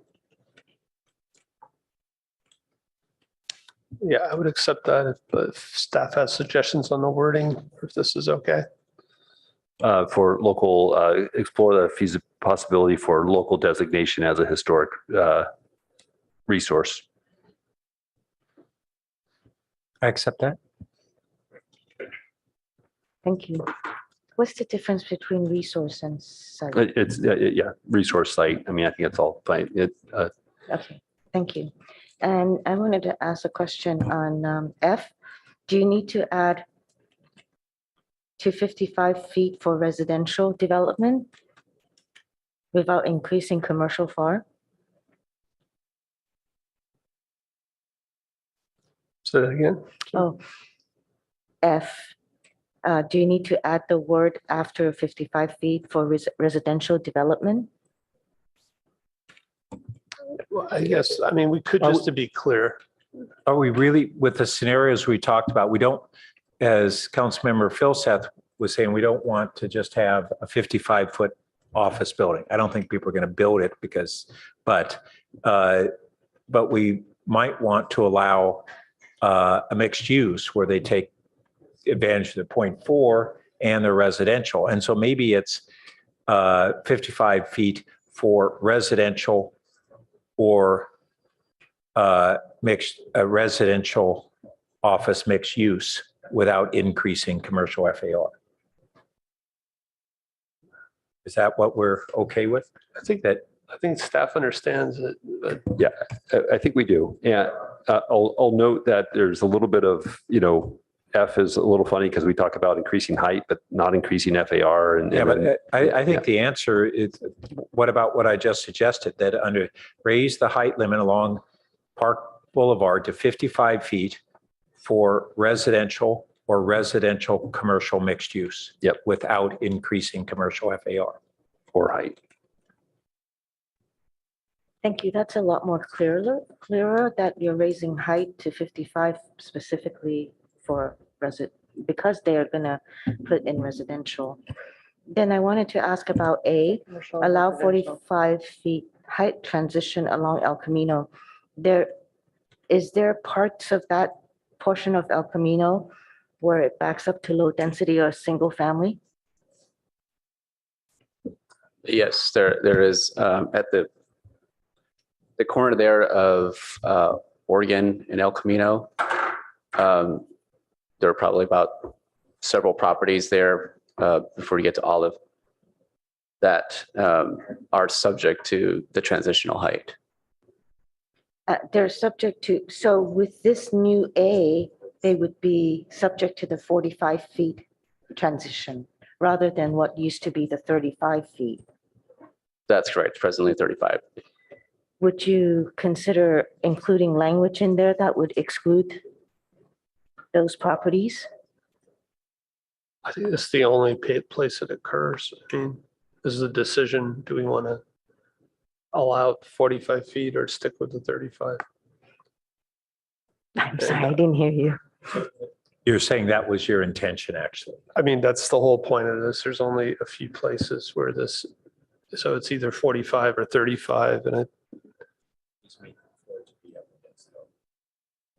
Yeah, okay. I mean, that was the whole, I mean, there was a development that was going to go into a site over there. And it was going to really impact one of the residents that live right next door. So I do have, concerns about the impacts to existing R1 or low density there. Well, Anyway, thank you. do you want it to be separated or do you want to vote on the whole motion? I can, if you separate it, that would be great. All right, let's go ahead and separate that and we can quickly vote on that. Which item? So that would be the transition. No, let's see, where's the 45? Letter So we're just going to vote on A. Councilmember Tanaka. Yeah, actually, in terms of separation, separate out B and E as well. Or we're not modifying, just to clarify, we're not modifying them, we're just separating them for the vote? Is that correct? yes. Okay, thank you. B and E, is that what you said? Correct. Okay. I think we can go through these on quick votes then. And Mayor, I have a question on D. You want to separate something else? I'd like to separate D. I do need a clarification on D. Just to acknowledge, one of the major concerns that we had from the community at the outset of that process was of this process was the cut through traffic on Portage if that were to be extended. And so that's why we came up with this design that we did. And so I just wanted to understand that, is this motion seeking to create this sort of cut through street or extend a regular street through the project site? Yeah, to evaluate with and without. To evaluate both. Thank you. Yeah, not determine it. Okay, so we're going to first vote on A, and then we'll vote on B, and then E, and then the main motion. Okay, we're ready to go on A.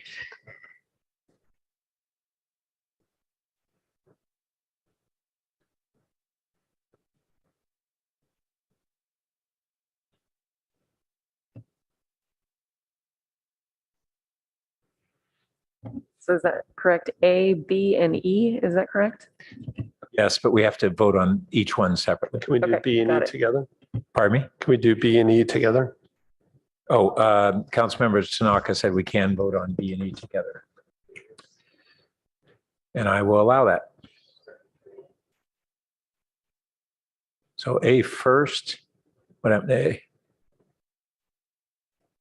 Oh, okay. So we'll vote on A.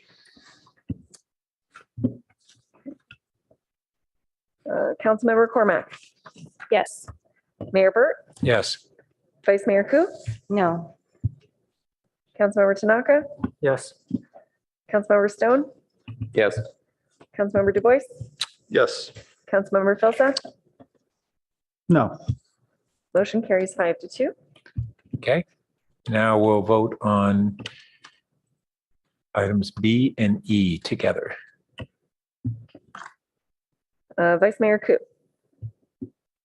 yes. Councilmember Stone, Yes. Mayor Burt, Yes. Councilmember Du Bois, Yes. Councilmember Cormac. Sorry. Was that me? Yes, Yes. Councilmember Cormac, sorry, yes. Councilmember Tanaka. No. And Councilmember Filsa. No. Motion carries 5-2. Now we get to vote on the main motion.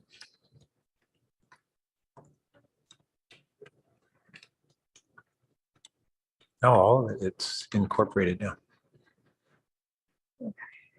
One second. These are now incorporated in the main motion, correct? Is that the right procedure? That is correct. Well, we separated them as amendments. Now, If they were amendments, then they're incorporated. If you split the vote, separated independent parts of the question, then they've been voted on. okay. Okay. So then they have been voted on. So we need to vote on C, D, F, G, H. Okay. So Just clarifying, so D and A, B, E. And then we already voted on G as well. For incorporation. No, we didn't. We did not. We made an amendment on G. And Oh, we amended it. Okay, that's correct. Thank you.